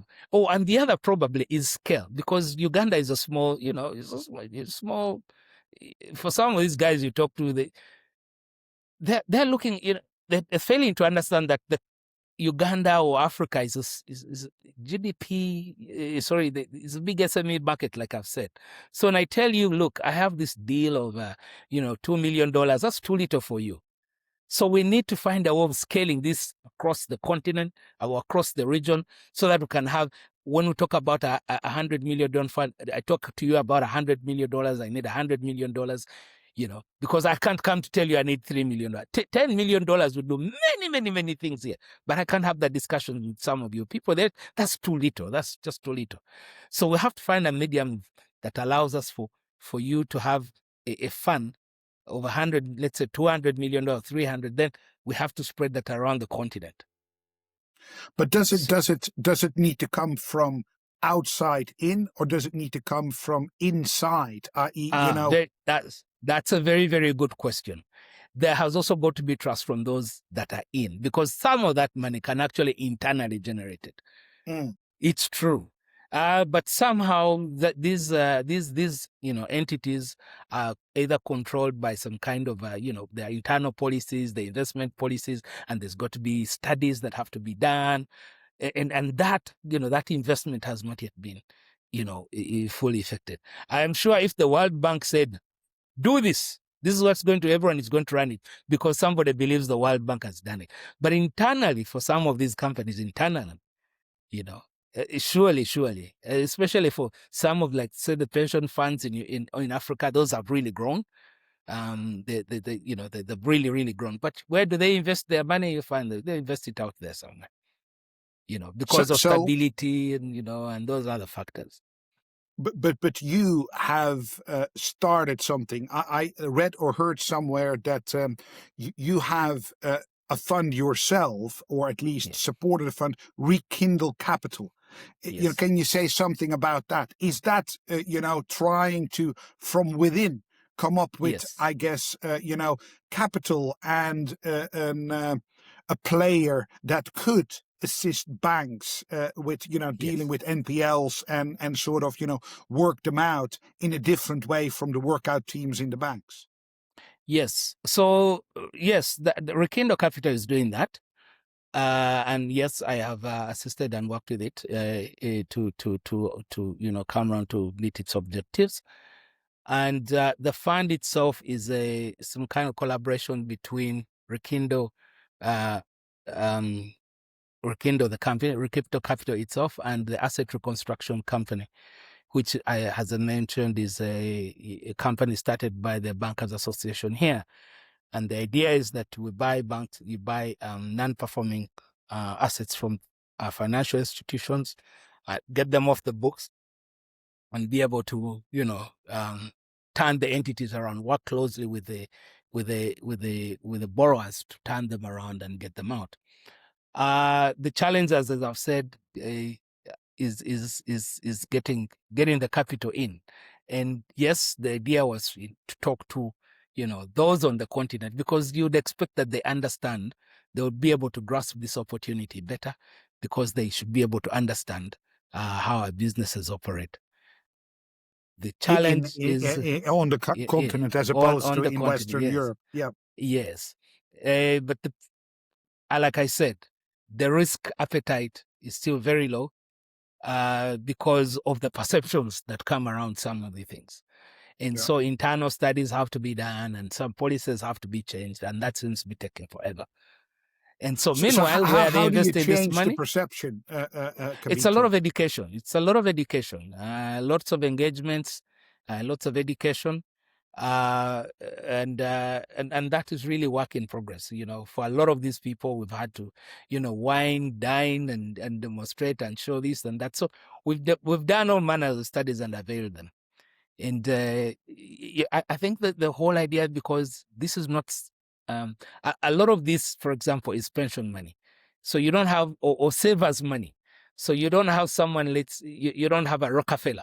You know what I mean? Who says, okay, I'll give you $10 million out of my own money, and if I lose, that sort of thing. So someone has to take responsibility for this loss, quote unquote, If because there is a lot, but or yeah, the this risk. opportunity. Yeah, Yeah, exactly. so the opportunity. So internally, I think the decision-making process is still, it's still an ongoing process. So do you then say that actually the political overlay is still too difficult to actually make progress, because there is too much red tape, or there is maybe too much interest in not changing things that is preventing the change? I wouldn't agree with that, but certainly there's need some sort of catalyst.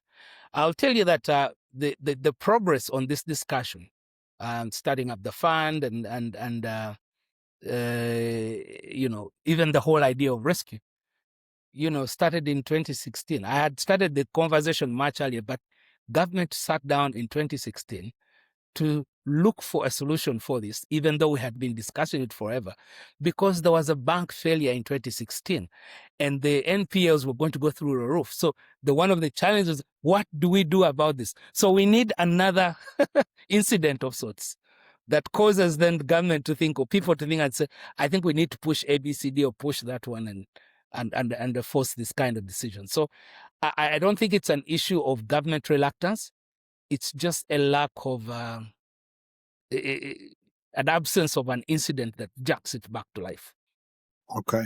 Because, I recall discussing this with Anthony Adigbe as well in Nigeria. And I think my sort of own experience with the NPLs there, and whether or not, there would be any foreign investor interested in it, was that the poor quality of, information. It was all very old. There was very little information. And if it's absolutely dead, there's nothing you can Yeah. do with it, right? And then Yes. the whole idea is, okay, well, we'll set up this, institution, asset manager that will deal with all the NPLs of the banks. But if Yes. all the NPLs are absolutely dead and there is very little information, so nobody can actually make an assessment, even if you wanted to, then, the whole idea of, okay, it's going to be temporarily, will, fuel the market, then players come in and it will just, go on its own. Well, actually, sunset periods, come and go. It needs to stay longer. And the longer these NPLs on your books, the less value they will have, right? So it's sort of, then you have a false start, because then you try something with the best intentions, but, it ends up hurting you instead of helping you, because you have no story to tell that was successful. So all the prejudices and sort of, the fear about jumping in are only, underscored instead of taken away. But you see, Peter, especially, for a person who is thinking of investing, you need to understand the how that the fund or anyone who wants to deal with NPLs here has to think about. Yep. For example, the integrity of the books. It's understandable. Anyone from the West is going to probably come and say, wait a minute, how are the books? Let me look at them. And so they will give you the books, Yeah. And but that's not how you're going to assess it. Yes, because of the stage of the development of our own businessmen here. So you're going to have to do the hard work. You're going to have to go in and reconstruct the books, because that company probably has 2 books. Mm. Yeah. Compliance is not a very strong point. We're not at that level where you're going to have compliance. But even then, it's a discussion. For the level of these businessmen, you're going to have the taxes are high, unreasonably high. So anyone, any shrewd businessman is going to start thinking about, how do I pay less? And if it's going to work for him the first time, and the second time, he's going to continue that as a factor. But if you're going to invest in that business, you're going to tell him, dude, we're going to change this.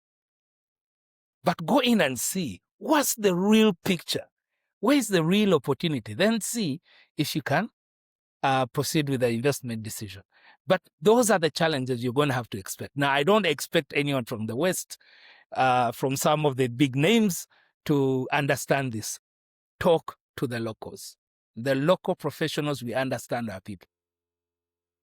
And you think there is, a partnership possible between, I guess, the foreigners and the locals to actually, go about and change the minds? Because as we were saying, it has also a lot to do with trust on the other side, right? Absolutely. I mean, the debtors need to have trust to actually have an honest conversation and not, say what you want to hear, but not really what is there. And if there's a family attached to it, there's another layer of sort of dynamics that you need to be aware of, right? Yeah. You're very right. There's got to be trust, absolutely. And I mean, the thing is that what do you do as a thinking person with as you're a non-performing asset? What are you going to do? If anyone is throwing you rope, you're going to hold on to it. Yeah. Yeah, and then, so in other words, you already the power is in your favor. But if you're going to ask for clarity and what have you, you still have that power. And if it's not clear, walk away. But you can't quite say, oh no, I won't even try. You're losing the opportunity. You're not talking like a businessman. So, Kabiito, can we maybe, take a step back, because we sort of ventured out in a number of ways. You started, Ligomarc, and you sort of see this, this gap in the market that you can fill, a different way of dealing with financial distress. And you sort of have success with that. But that is, I assume, still very much, local or national. But you, at a certain point in time, decide that actually, we're not stopping at the borders. We need to also go cross-border. How did that sort of come about? You coming from, being a, I guess, local lawyer or national lawyer in the capital of Uganda, and then becoming, a cross-border lawyer from Uganda, but obviously with an interest and a scope much further outside of Uganda. How did that develop you as a person, and how did that come about? So when the business picks up, should be around, around 2008. Oh yeah, it was around 2009, 2010, 2008, around. Oh yeah, the financial crisis. So that was 2007, 8, thereabout. Yeah. The crisis didn't really affect us that much here, but there was a bit of a freeze on lending, and the quality of work on what was expected of me seemed to be becoming a little bit weighty, and I started feeling somewhat inadequate. I think, am I really giving the best of what I know here? Because I kind of thought I was grappling in the dark and, stepping here and there and somehow getting through the other end without any incident. But, I just felt inadequate. So I started asking, where do I study these things? Where can I think I need to, get some qualifications in insolvency itself. And, I couldn't get any. I said, maybe I should join, is there an association or something? And so I joined the IBA. And they had an insolvency section that used to meet regularly around May. So the first one that I attended was in New York, I think 2008. And at that time, of course, the subject of discussion was how systemic the bank failures had, happened across borders. And I'm listening to, the administrator of Lehman Brothers and the receiver of this, and I'm having such close proximity. So I'm totally old. I'm just swept away. I'm thinking, my goodness, I'm so much in trouble if I don't know these things. So I asked around, where do we go? Where do we study? I said, no, hang around. This is the right place. So I attended a couple of meetings. There was the next one in France, Paris, another in Prague, I think, and another in Finland. A number of them. But around that time, I was also getting a lot of invitations to attend INSOL meetings, and I'd been given the impression that INSOL was largely accounts based. It was for accountants. That's what I've been told, and this is for lawyers. So reasonable explanation. And so I got an invitation to attend INSOL roundtable in Nairobi. And but before that, I'm thinking I need to get the IBA insolvency section in Africa. And I was the only African taking those things regularly. So I'm thinking, and somehow we need to just find a way of getting the information we need, the quality to study the thing. So I get this information for INSOL in a roundtable in Nairobi. Nairobi is just next door, not a bad thing. Let me go scout and see what it's like. It's a weekend away. And oh my God, I said, but this is what I've been looking for. They have diplomas, they have postgraduate diplomas, and this fellowship. This is what I should do. So I come back and have a discussion with my partners. And I think the next meeting after that was Lusaka. And I think I enrolled that year. And, the rest is history. And I was surprised at how much, first of all, what I was doing, much as it was guesswork, how accurate I was able to do some of the things I was doing. But also, the tools, the tactics, that all was very useful. But importantly was the network across the region. So suddenly I'm talking to anyone over Nairobi and I've been consulted on that. And so that's really how I end up, becoming the regional, consultant on some of the things. And in no time, guess what? There is actually one regional case cross border and I'm handling it. And then another. And then, in 2000 and maybe 12, I was in Finland. And looking at this, I guess I hadn't studied the program too well. That's about the time IBM had BlackBerry had gone down. So Yeah. I'm looking at these guys, some of these professionals who had handled, who are involved in the BlackBerry administration, and I'm thinking, when will I ever do these things in Uganda? There's really no chance. I think the next session was about turning around of docks and ports. Why did I even come? Tell you It's what, in interesting. 2020, 8 Yeah. years later, my law firm is called upon to handle the administration of Uganda Telecom, the national telecom company of the country. And I go scrambling to look for my notes that I wrote without much attention. Today, I'm involved in an assignment that is about, creating a port here. And I'm thinking, oh, wait a minute. So it all starts with 2012?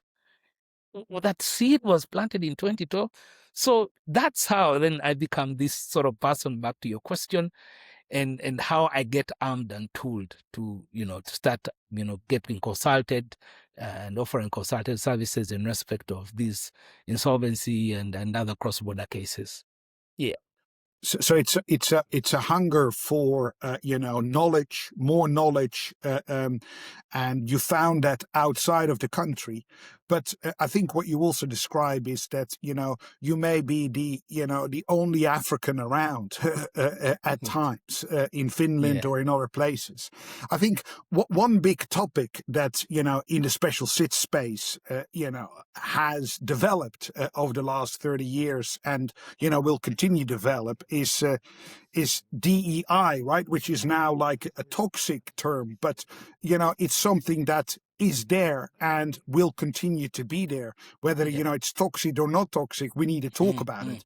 And for you, it's obviously it has a different meaning than it has for people in London and New York, especially in the cross-border context, because Africa had to fight to get on the map in an organization like INSOL International. It took time to get to the African Roundtable, which is now 10, 12 years on established.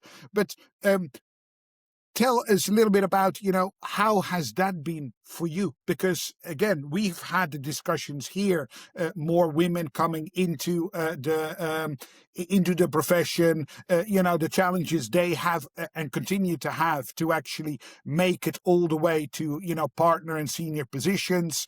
But I assume that this ties also in with our discussion about the prejudices that are there about Africa and, certain jurisdictions and, simply the color of somebody, right? The ethnical background.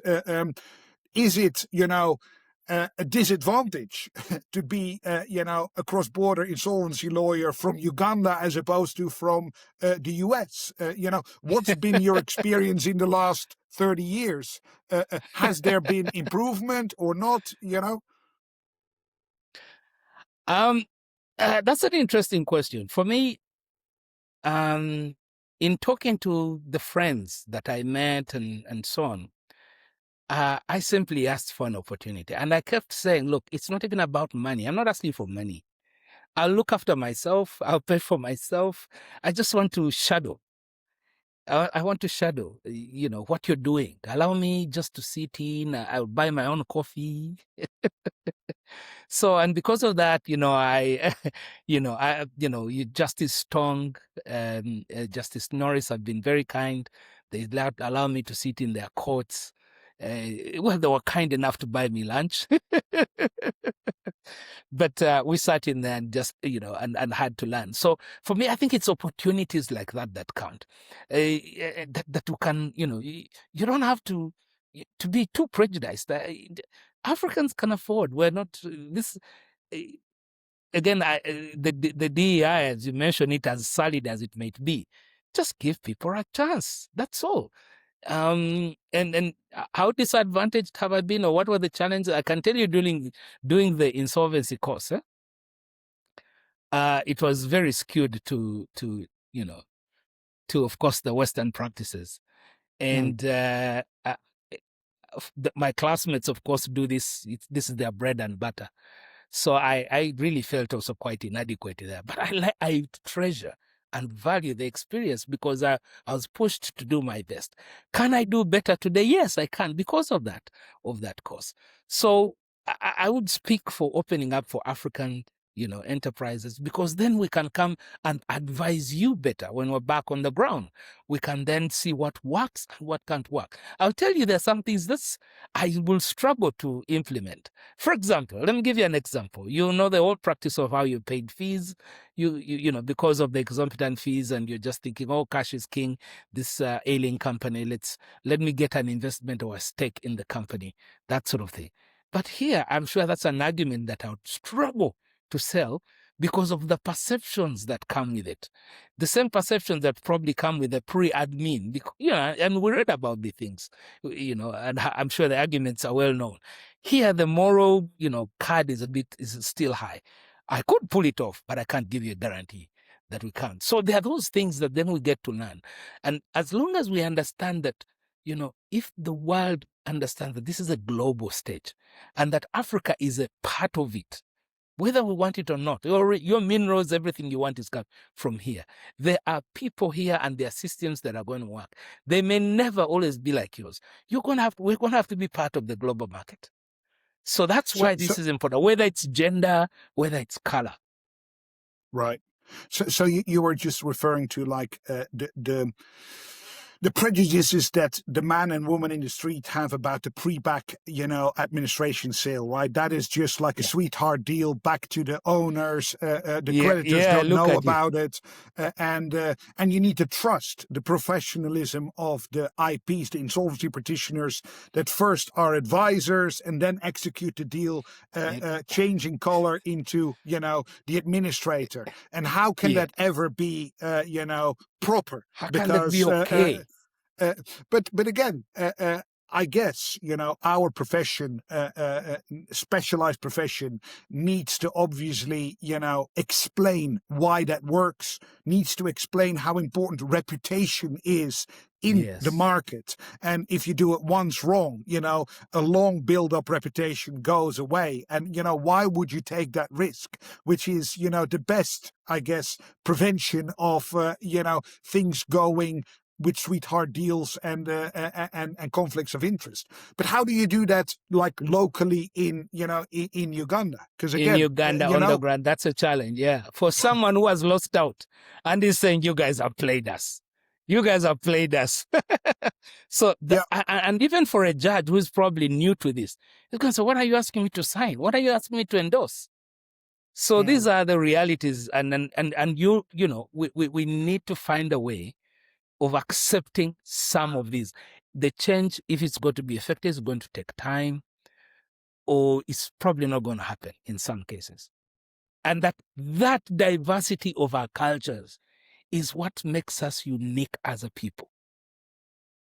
I agree. But again, where does it need to come from? Does it need to come from the World Bank pushing at the highest level politically to make changes? Does it need to come from education and, creation of dedicated insolvency, judges and, a specialized organization of restructuring insolvency lawyers? Does it need to come from, I guess, media attention, educating the man and woman in the street about entrepreneurship and the fact that like humans, right, who get sick at certain times, they need to go to the doctor and get better. Businesses are the same. It's a normal way of, the life cycle of a business, that you're going to have challenges and you need to deal with them. Like you need to deal with, your own challenge if you're sick. You can't ignore it because, you're not going to get better if you leave it too long. That is the same with your business. That's the kind of stuff that, all of that is a lot, right? Where do you think should the most focus be? Is it from up the ground, practitioners like you that sort of paving the way and trailblazing things? Or, where does it need to come from? I think it starts from the training. The training. The training, yes, to improve on the quality of professional advisors. In Uganda, what we've done, we're having a discussion with the regulators of higher education here, both the accountants and the lawyers, to see how to, expand on this bouquet of insolvency as a subject. So we've our humble achievements so far, at least in ensuring that there's an improvement of the curriculum, but there's something that we can do more. Why? And why is that? Because you see, Peter, the client needs to hear it from his first and primary advisor. Who is that in your business? It's probably your accountant. It's probably your auditor to say, you know what, we need to do this. So it's got to start that, to enter into the DNA of the business. If you're the executive making that decision, you're going to have to talk to who? If your advisor tells you that, you're going to have to talk to your legal advisor, who at least needs to know more than the basics of this. So that's the discussion we're having now. Now, once we have that, then also remember, these are the same people that are made judges or registrars. These things are not too alien to them. Yep. That's the discussion to have. Obviously, I mean, there is denial amongst clients, but there is equally denial about amongst colleagues, right? Colleagues also believe that, let's not get the guys from, financial distress involved, because that sends the wrong sign to the client and there's an issue. Yeah. So we're not going to actually tell them about anything. We're only talking about M&A, corporate transactions or finances when the sun is shining, but not. So again, it sort of filters into everything else, right? I think one thing that, and, I don't know what your thoughts about that are, the majority of businesses in Uganda are probably also, micro, small, and medium-sized businesses, right? So there is obviously now the simplified insolvency proceedings for those that are being advertised by the World Bank and by organizations like INSOL International, and I've had personal experience myself in Rwanda, advising on a new law regarding this. And I think one thought there that I thought was very attractive is that, you have an institution separate from the judges, so not like a judiciary, but just, an entity like the administrator or the registrar who deals with company registrations, i.e. creating companies, who also helps companies when there's financial distress to sort of get them through it, right? And hopefully, if you're not only focused on starting businesses, but you're also focused on either rescuing businesses, or if they're not viable, actually closing businesses, maybe that's a lower threshold for people to actually engage with than going to court, dealing with a judge, a whole different system where, there are a lot of hurdles to overcome. And it's already difficult to, acknowledge that there's a financial distress situation and you feel ashamed and maybe, feel that you're failed. That all, makes it not easier to actually deal with it. Let's start with the first part of the question of the comments you made. That small SME or micro business is still going to have to trust somebody. Yeah. And I'm saying that in our education plan is to make sure that that person who has to be trusted is equipped to advise the client on the best way out. Now, that deals with, even the issues that relate to stigma. They are wanting to see, how do we mitigate this risk? So, because we don't want to send out a message. And so they're going to talk to the lawyer that they trust, and he's the one that's going to package. At the very least, that's a good starting point. And yes, for SMEs, SMEs, when you're dealing with them, they are really at another level. It's normally small family hold or two brothers or two friends, And so if they want to, change, it's going to be a different discussion from the bigger entities. typically, it shouldn't be that expensive and so on. So the regulatory framework must actually take for that. And ideally, and this is why I told you the whole idea of just getting something from elsewhere and bringing it here, a law, with some minor changes. We need to think more about the African situation. Had we known that we are, or realized that we are a big SME market, our laws should be different to deal with who we are. Micro, small, and little. And those are those are the interventions that we should have made. We are not quite there yet in Uganda, because even if you put this up, the uptake is still poor. Why? Because when he's in distress, the client is in distress, he's going to talk to a client, so he's going to talk to his auditor, who is going to then advise him something that is very far-fetched, because that individual never understood insolvency at all. So enrich the curricula of both legal and accountants. Or if we are ready for it, let's open up and start a completely, standalone insolvency profession.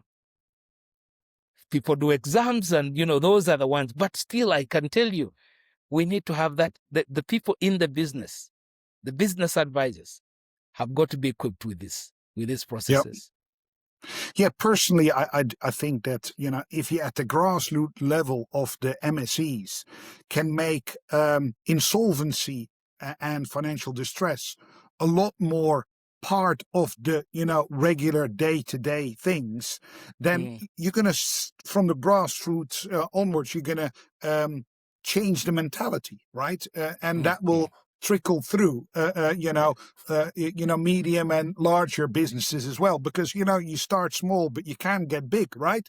You don't start big overnight. Usually it's a trajectory, right? Absolutely. One thing that I was just wondering is, you've done a lot of things sort of, trailblazing, jumping into something that, is unfamiliar, and you need to sort of find your bearings and survive. How do you get, I guess, the mindset to do that and the confidence to do that? I mean, it's not, always straightforward. Even if you think it's the right thing to do, thinking to do it and doing it are two different things.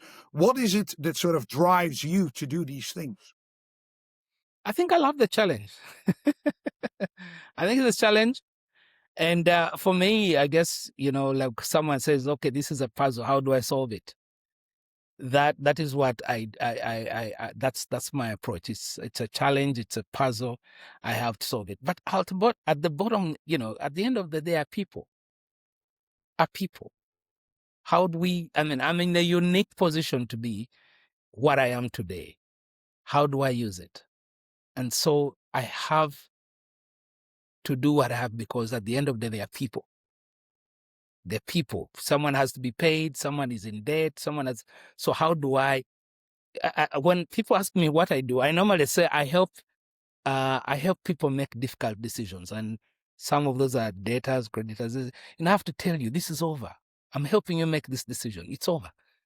This is the end. Oh, you have these options, and weigh your risk. This is what you'll do. And I'll advise you on that. And that's why even my approach, like you rightly said, I am a lender's lawyer, but I have to act and make sure that I win the confidence of the borrower, and at least give him some level of assurance of how far I can go with him, for him, because they're people. In the financial institution are people holding their jobs. If they don't make these recoveries, they'll lose their jobs. People. And what are, I guess, the characteristics of, a good special sits lawyer? And what are the things that you need to avoid, having been, successfully doing it for, 30 years yourself? The characteristics of this. I think quick on your feet, other than think quick on your feet, ready to learn, be ready for whatever is happening. Anything comes out of the woodworks. And I'm telling you, in African stories, there's this time I always tell, and I can happily tell you something. I always say, Peter, buy me whiskey and I tell you stories. It makes the tongue looser. Well, buy me whiskey. there's a change there too, right? I think having in the 80s, lunches with with a lot of alcohol seems that these days, sort of my kids both don't drink, and it looks like a lot of the generation is taking a different view on the whiskey, which is unfortunate because in moderation it's always really nice. It's so. Yeah. So yes, but I think what I and I don't know, empathy, because you're dealing with people, empathy, and the situation is already bad enough and probably toxic too. Your role is not to make it any worse, because you have to save value. So you have to be clear on what you're fighting. So what are the characteristics? I mean, just have a broader view of things with the attention to detail. It's not the end of the world. These are people. You're going to meet them tomorrow, at least in their private lives. Let them go and kind of admit to themselves, he was fair. He did beat me when I was down. Right. Yeah. So okay, so it's the human aspect to the situation. Empathy. So maybe switching gears. So there is no risk that AI will take over our job because AI doesn't have any empathy and sort of human skills. No. No, AI won't sit with you when you're crying and weeping and telling you it's okay. It's probably going to be very mechanical. Yeah, it's someone to tell you what you want to hear and read through. And this is what I've found myself doing. And amazingly, Peter, I for me, I think it's almost like a blessing. In this maze, I've actually met very good friends. I've got clients. I mean, you won't believe it. And they come back and say, when we thought about it, we were bitter, but, in the scheme of things, it had to happen. But the way you handled us, we brought you this sort, you handle it the same way with that guy. Right. So we talked about failure and your attitude towards failure, and actually the lessons you can learn from not achieving what you set out to achieve, but learning something, and then maybe on the basis of that learning achieving something else that you maybe hadn't thought about. What is that sort of a lesson learned in your professional and your private life, that there is no something like failure, and do you have an example maybe as to where things didn't go the way you wanted them to go, but actually you learned something from it and you were able to use it later? You put me on the stop. Nothing really comes to mind. Did I don't know. But yes, I learned fairly early that, you can't turn failure into a lesson. I learned fairly early. Oh yes, I could tell you this. As you probably figured out, that I did not, I wasn't entirely one of the best students in school. When I, kind of detached from my education, believing I was going to join the army. Yeah. So I didn't quite fare too well in school. I didn't meet my potential. It really wasn't until I got to campus, the university, that somehow, because and that's really because there was a lecturer there who was a friend of my father, who treated me like a primary school child. So I used to report for roll call to him, tell him what I'd read and that sort of thing. So I ended up performing better, and then what I am today. But importantly, I graduated much later than a number of people that I started with earlier in my school. But here's what I've come to learn: that the class that I graduated with is probably one of the most connected and diverse. I mean, they're doing very well. Somehow, what had happened earlier in the 90s, because of the austerity programs that were run here, structural advancement programs, so government had put a freeze on recruitments. Yeah. So in my year, government opened, and removed that freeze and employed probably, I don't know, 80, 90, 50% of my classmates in there. So they're all big guys in one office or another. And that has given me so much leverage over the guys that I was supposed to graduate with. Graduate with. So being a little bit Yes. slower actually has an advantage. To put me ahead. And also, over those years, the 2-3 years, 1, 2, 3, I've ended up having my network is so much bigger across such a wide spectrum of people that if I had stayed in one class and graduated with it. So, I mean, when I look at that, I said that supposed failure back then, with a Rasta Rook, and probably were looking and saying, oh, he's gone to the dogs. Look at where it takes me to this day. So over the last 30 years, have you sort of adopted a life philosophy that you maybe apply to life but also to your profession? And if so, what is it? Yeah, simple for me. Every situation, however difficult and challenging it is, first of all, is not the end of the world until it's really the end for you. The world is going to continue anyway. For you, yes. But for as long as you have life, for as long as there's an opportunity to live, there's an opportunity to laugh. Whatever it is, it will end and it will turn around. This will also pass. Is sort of this will pass. It's so I never fear. I don't have a fear. I find myself very calm in situations like, okay, let the boat rock. If it has to sink, well, I will struggle for as long as I can, and while I can, I will. But is it because, you feel like there's something bigger out there that sort of gives you guidance and, support, or, that I guess there is a limit to what I can control. So anything I can't control, I sort of, let go. Because what is the point of worrying about the things you can't control? Peter, at a personal level, I'm a Christian. And I had to debate with this, I had a personal debate over this with myself. Yeah. Because I just, I, as you probably know, I dropped my English name. I'm completely African. That's what I see myself. And I think, so, and then the idea of spirituality came in, and I started thinking that, what's wrong with the African gods? Why don't we celebrate them? I mean, the Asians do, the Buddhists and so on. It's us that seem to have the worst of the gods? No way. But I never came down to the situation, to the decision to transition. And I just said, look, I'm going to stay a Christian. And so I remained a Christian. I committed my life to Christ. So I live by that value, but I still know I'm an African. So an African Christian. And how important is that still in, Ugandan society? The sort of, because I think one of the things that struck me in the conversation with Anthony Adigbe was the fact that there are still very much tribes and clans, and there are chiefs of clans, and there are rules that are just more unwritten rules alongside, I guess, the rules that you and I as a lawyer will enforce.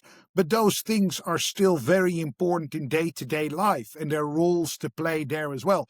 So there is an other overlay of, I guess, regulations and customs on top of, what you can see in the law books, which, again, for, the white guy looking from, the outside in is like, well, I don't see that. But again, that may actually be very important.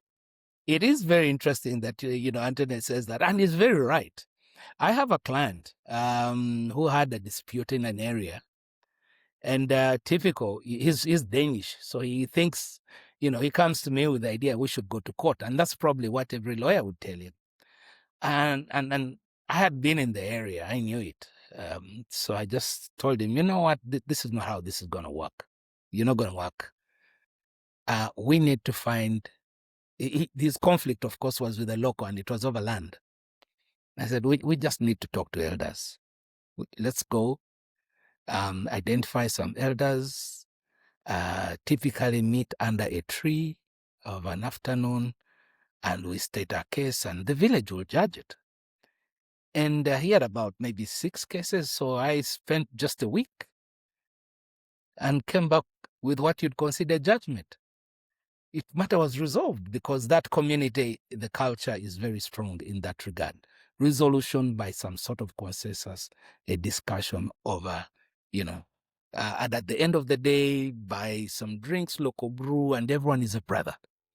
So That's very interesting because, again, we're talking is very topical in our space at the moment to look for ADR mediation in restructurings, right? And it's sort of, systems. It's almost the same concept as what you're now describing, right? Yeah, absolutely. I would have taken years in court, but I was just there for just a week, 5 days, and we were done. And, no writings, no minutes, just state our case. And the elders said, "But young man, what are you doing?" And he stated his case, and concessions made, shook hands, bought drinks, and now we are considered very good people. but is that, I mean, that's a great story and it's a great example, but do you think that something like that could be, institutionalized in, our special sit space? Or is it just on a case-by-case basis where this is one of the tools in the toolbox that may work? Or do you think there is more to it? I think it's going to be a toolbox, and it's institutionalizing it because of the varying applications, that can become pretty difficult. But it's an important tool to know. While I've talked about the elders in the area, talking to that, it could be an issue of a relative or some guy, some person with some sort of, position of influence that can, can mediate this. Yes, an authority or something. And again, authority in the, in the absence of office, but just simple stature. Exactly. Yeah. So it's an important tool to know. Your respect, Absolutely. has the respect of the people. As long as I know that is the guy that can do it, and I think we will all submit to him. That's it. What's up? What is the intention anyway? To resolve the dispute. Yeah. Resolve the dispute. Objective, resolve. Yeah. So, but how do you get respect? Because you're a respected guy. How have you achieved that? I'd have to do some study, some survey. But I think how it's the way you do it. I mean, what makes me respect somebody? It's probably by the way he's conducted himself.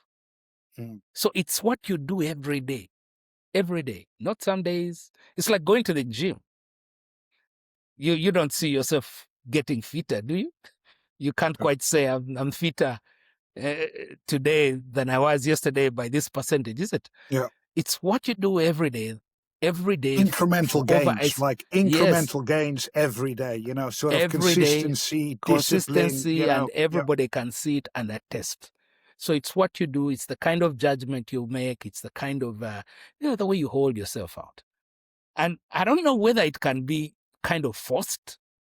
If you're not one into humor, can you start laughing at people, at humor? I think just be yourself. Yeah. But that's not always easy. I mean, sort of looking ahead in the crystal ball and sort of taking stock where we are and maybe, having a forward look at things. It looks like online, is very difficult to be yourself because there's a lot of peer pressure to be, a certain person and do a certain thing. Social media. How do you deal with that? Because again, in our profession, there's peer pressure, right? And you're getting worried about what others think about you, and it may just actually stifle you and sort of, stop you from doing things or stop you from pursuing things. How do you deal with that? How have you been able to deal with that? Because you've done stuff that, not everybody does, right? So, there must have been, a lot of people saying, Kabiito, what are you doing, mate? This is just not really what normal, the Yeah, normal paved way. You're going yeah, way off field here, but you did it yeah. anyway. I'm sure you've heard me say, if you recall, I said I consulted myself or I had a debate with myself. Yep, So there are moments of reflection where I have to have a me moment yep. and say, okay, where are we? And that moment for me involves a strip. Where am I? What am I doing? You know, the way you shower. For you to, get clean and reevaluate yourself, you're going to have to strip. The way your doctor Yep, asks you to take off your shirt, the way you take a yep. shower, and so on and so forth. So it's that, physical, mm, thing that I do mentally to myself and say, okay, where am I? What am I doing? I So have is to that some sort of consult. meditation that you're doing, or is it something that Yes, you've I do developed meditate. yourself? Yes, I do Yep. meditate every morning. I do that every morning. I should actually do it 3 times a week. Sorry, 3 times a day, in the morning, midday, and in the evening before I go to bed. Unfortunately, somehow find the time for it in the morning. Life comes in between, and all of a All sudden, the time. you're off track. All the time, yes. So Yeah. yes, I meditate. And but again, when people talk about meditating, and I don't know whether it's probably for Africans, to think that you have a moment, take a moment to be alone. I mean, it's amazing when you ask someone, how long when were you last alone deliberately to hear your thoughts? And some people don't. So I think, look, dude, get the time. Go take a walk in the forest, be away from these beepings and listen to yourself. Because Yep. that is when you are you. That's when you are able then to get away all these deflections and listen to yourself. I do a lot of mountain climbs. I'm not many, but I enjoy mountain climbing, And one of the thrills at the top, the silence. Yep. And you're able to just hear your thoughts and get clarity. Yep. So I think that's the moment that everyone should be able to look for. Clarity. Are you clear in your mind on what you are doing? Then go for it. Clarity. If you are caught up in a matter of other thoughts and comparing yourself to others, that you're now part of the crowd. You need to get out of it. So Whenever are I have you? that moment, I get out. Yeah. Are you? Somebody that sets himself goals and achieve them. Did you have a plan and you action it? What drives you? No, I didn't. I didn't set plans. I did set plans, I'm sure, but I didn't quite go by them, I'm sure. But I am task driven. Once I have a task before me, that's what I go by. And probably at the end or after some tasks over a certain period, say, okay, what have I been able to achieve? And what is this that I'm doing or what I've been able to do telling me? What is this telling me? It's probably telling me, I mean, I kind of understand that, not everything that you plan goes according to what you are. So if this is then telling me I should take this trajectory, yes, do I like it? Maybe I don't like it. So maybe it's about something that I'm doing. Then I can retrace my steps. So I'm task driven, not goal driven, really. Yeah. Okay. Yeah. I think one thing that in our space is, discussed a lot is that maybe it's just a lawyer, but a lawyer in special sits even more. This is not a 9 to 5 job. Yeah. And usually there is pressure, time pressure. We need to. The house is on fire, almost on fire. We need All to the act time. now, and it can Yeah. disrupt a lot of other things in your life. So, Yeah. how have you been able to deal with that? And do you have some lessons learned? And what is it outside of your professional life that Kabiito is all about, or is Kabiito his profession? He's a lawyer, Yeah. 24/7. Yes. Outside my professional, okay. Let's first talk about the special situations you have. When I was much younger, I mean, I was on the go, man. I could do 1,000 miles driving, this way, that way, and so I was juggling all this together. It took a bit of toll on my health. But I could do that as a, at that age. Now I'm playing at a strategic level. And why I do that is because then I've been able to build a team, a structure that allows for those that have the energies that I no longer have to do the running. And I can be able to direct. And they're learning from that experience because it's important than they do. At the strategic level, they can then be able to know what the risks really, really are. So we're growing that. And, I'm proud of people like Rita, who you've met. You Yep. haven't met Paul. So, there are others. There's Lois. All great, a great team here. So I find myself more at the strategic level. That means that I, have today, I can afford some more time. And so I kind of had taken a spell because I suffered an injury, but I used to box every Okay. morning. I do that for my fitness regiment. I play badminton.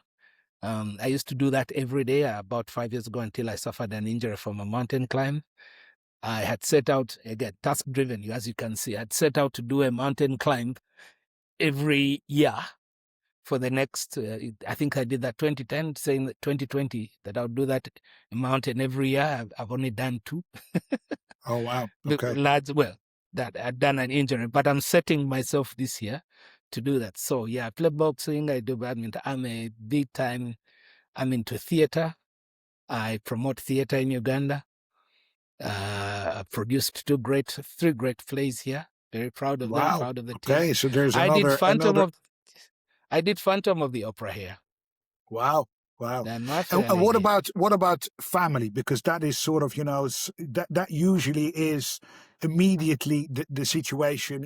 If you're on the job all the time, Yeah. your immediate and larger family and sometimes your friends suffer from it because you're always busy with work, right? And then, Yeah. everybody needs to sort of, find a way around that or accommodate it. And, in our profession, we're usually very bad at accommodating things. And therefore, it just takes over everything. And you can lose things along the way, which is always, I guess, the demands also with technology and what have you.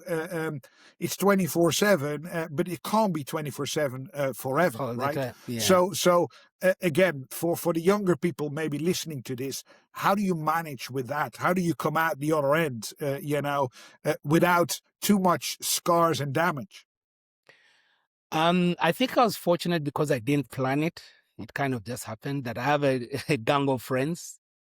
We're in school together. Some, met at uni. And we've kind of stayed together. We sort of accountable to each other. Again, it wasn't planned. It's just we've grown together. Yeah. And opened for each other's doors. And, along the way, I guess we've also developed some kind of code of ethics, code of honor. You don't do this, don't do that. Professional growth and things like that. And so we've kind of looked out for each other. We make time. We know where each other is, and Are they So I lawyers think as well, or different professions? no. Different professions. Hey, well, some of these guys met in primary school. I wasn't even there. I just Oh, joined the crew somehow later in life. But it's wow. probably one of the best best things to happen to me, that I had friends that understood, the meaning of having a good life, but also being accountable with your time and what you want to do.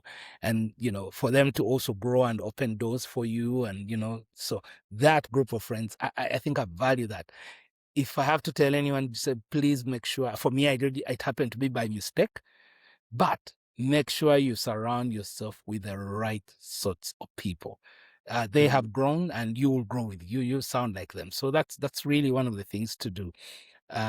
In terms of family, sadly, I never married, and that's probably because the flow of life just never allowed it.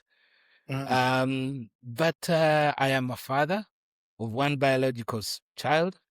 The boy How is about 20. how is that? Because being a father to It's, me is a big part of your life. Well, yeah, it's an important part, but again, you can easily think in your mind that's very important. But if you think it but you don't act it, it's two different things, right? yeah.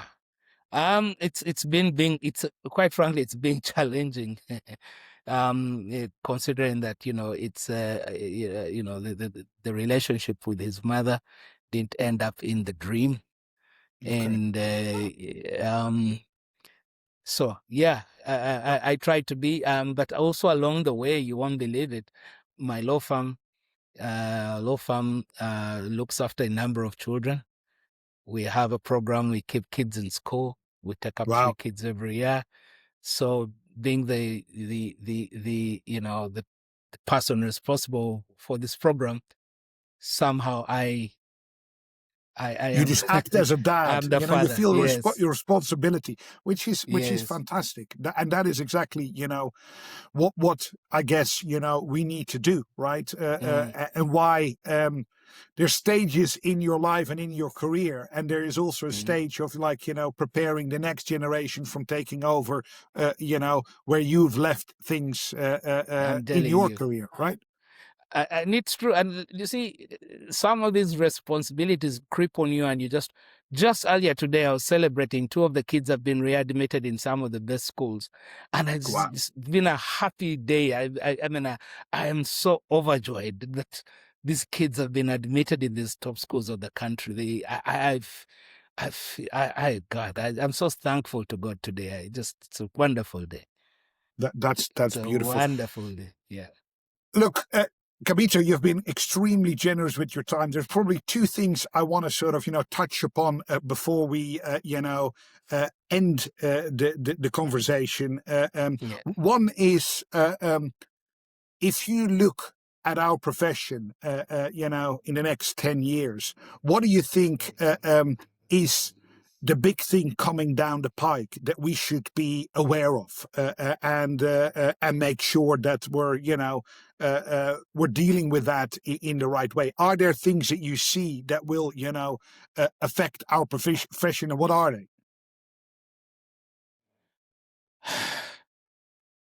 Um, you've had this, I'm sure, that the world is becoming more narcissistic. Narcissistic. That worries me. Yeah. That one, yeah. The world is becoming more narcissistic. Everyone is becoming more, self-centered. And for us as practitioners, that brings it's a spell of disaster, because we're going to have people with the attitude to win, not to resolve.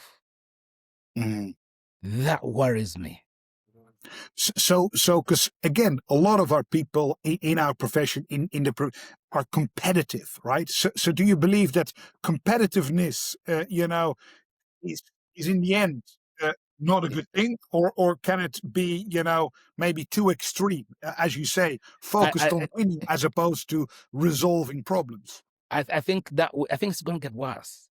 Mm. Competition itself is healthy, but already, under certain strains, what do you think is going to happen? Will people kill each other? I don't Well, I know. hope People are, not. yeah, look at situations, and I want to borrow from the estate fights, the fights for family estates, Michael Jackson and Bob Yeah, Marley. What happens there is that the families are all fighting to be right. The value is lost. Who makes yeah, money there? It's the professionals. So if that sort of situation, comes into our play, then we'll never really resolve anything. yeah. That's my biggest worry. But again, it's almost like our discussion about going from a criminalization of financial distress to a rescue mentality. Yeah. That's not an easy thing to Yeah, it's not resolve. an easy You need to transition, attack yes. it at very, very different angles, and it all needs to work together. But I see what you're saying. And you see, Peter, is that this cuts both ways for the practitioners and also the people that we're dealing with. if they are going to be looking for people that just have to get what they want by hook or crook, then we're really, really in trouble. And for you to win, you imagine the kind of skill then that is required of you, for you as a practitioner. Yep. Imagine for you to stay ahead of the pack, either as the most narcissistic, most conniving, or the absolutely most scheming person at another scale. It worries. So maybe turn that then in special situations. What, according to you, is what does success look like? It's not necessarily winning, but what is it then? It's a compromise. It's what compromises can you make for everyone to live? Yeah. And a to stay compromise alive. is almost like the best compromise is everybody feels like they're losing a little bit. Exactly. And everyone can say, all right, I'll be happy to take that. Yeah. That's interesting. So the winning is in everyone feeling a pinch and saying, we're in this together. But if we're all going to be self-centered and demand our pound of flesh because my agreement says it, alas, Shylock will win. Yeah. So if people have listened to this and they think, well, actually, there's a lot in special sits. It's maybe something that I would consider as a profession myself, be it, an accountant, be it a banker, be it a lawyer. What would be, your advice to them? I think there are many skills that are needed here. Of course, the very basics, legal, financial literacy, a mixture of both or some of both, negotiation and things like that. But I'm increasingly of the mind, because of what I said earlier, you probably need to go and study some psychology. Psychology, right? Yes, because you're dealing with people. Even when machines come and you're dealing with people. Yep. You're going, and if my prediction is true, if the predictions are true that people are becoming more narcissistic, people are going to become more devious. Now, to arm yourself, you need to go and study some of the things, become a professional, almost as good as people, so that then you can navigate some of the things for your client and also for your own mental health. Yeah. And I guess, maybe in line with that, I would add that if you need to know about people, you probably also need to, leave your own country and see people in other countries, right? Because, you'll come across them as well. And therefore, again, this open-mindedness to, other ways of living, other cultures, and how it sort of affects business in general is probably also something in our space, especially special sits, where, financial distress is distress. It's good to sort of know what the culture is and hopefully also find tools that you may not have, as you have done. You go around, see other toolboxes, and you take, whatever may be usable in your jurisdiction with you, adapt it to your situation, and there's another tool you can use. Absolutely. And, INSOL has been great to me. I just don't see how I would have ended up in Tokyo or Finland. Same here. Or Prague or something like that. But what I've done in all those cases, and again, out of, I don't know, some providence, is to just go and observe. So I like that. I like to go. I spend more time in about a week or so. So I normally, arrive a little earlier or spend a little, and just simply observe. I will make a friend or two out of, the towns that I visit, and then I'll go to their offices to just observe, to see. And that is, for me, helpful to me to understand, because when I've next met a Japanese client or potential, I kind of have an idea of, even at a point of discussion at a personal level. I tell you, I've been to Tokyo and I went to this building, and I mean, people light up because they like that. Yep. If I told Yep. you, you know, I was in Netherlands, and then I did this, and then I went to this bar. It's oh, I like the bar, that sort of thing. Yep. So Yep. that's where people start. I think that's where relations start, because people are people. We're people. We connect. There's connectivity all around. Absolutely. Yeah. Hey, really enjoyed the conversation. You know, again, you've been extremely generous with your time. I think there's a lot that we've covered, and yeah, I mean, there's a lot more to cover. But I hope that you know, you've enjoyed it as well, as much as I did. Thank you. I have, Peter, and you've been a good nerd. You know, you had me think and reflect on myself too. So I don't know whether you had any relations with the Larry King or something, or you want to replace him one day. Yes, that's a tribute to him. You know, the braces and suspenders. Beautiful. Well, fantastic, Peter. Thank you very much. Cheers. It was a pleasure. Pleasure.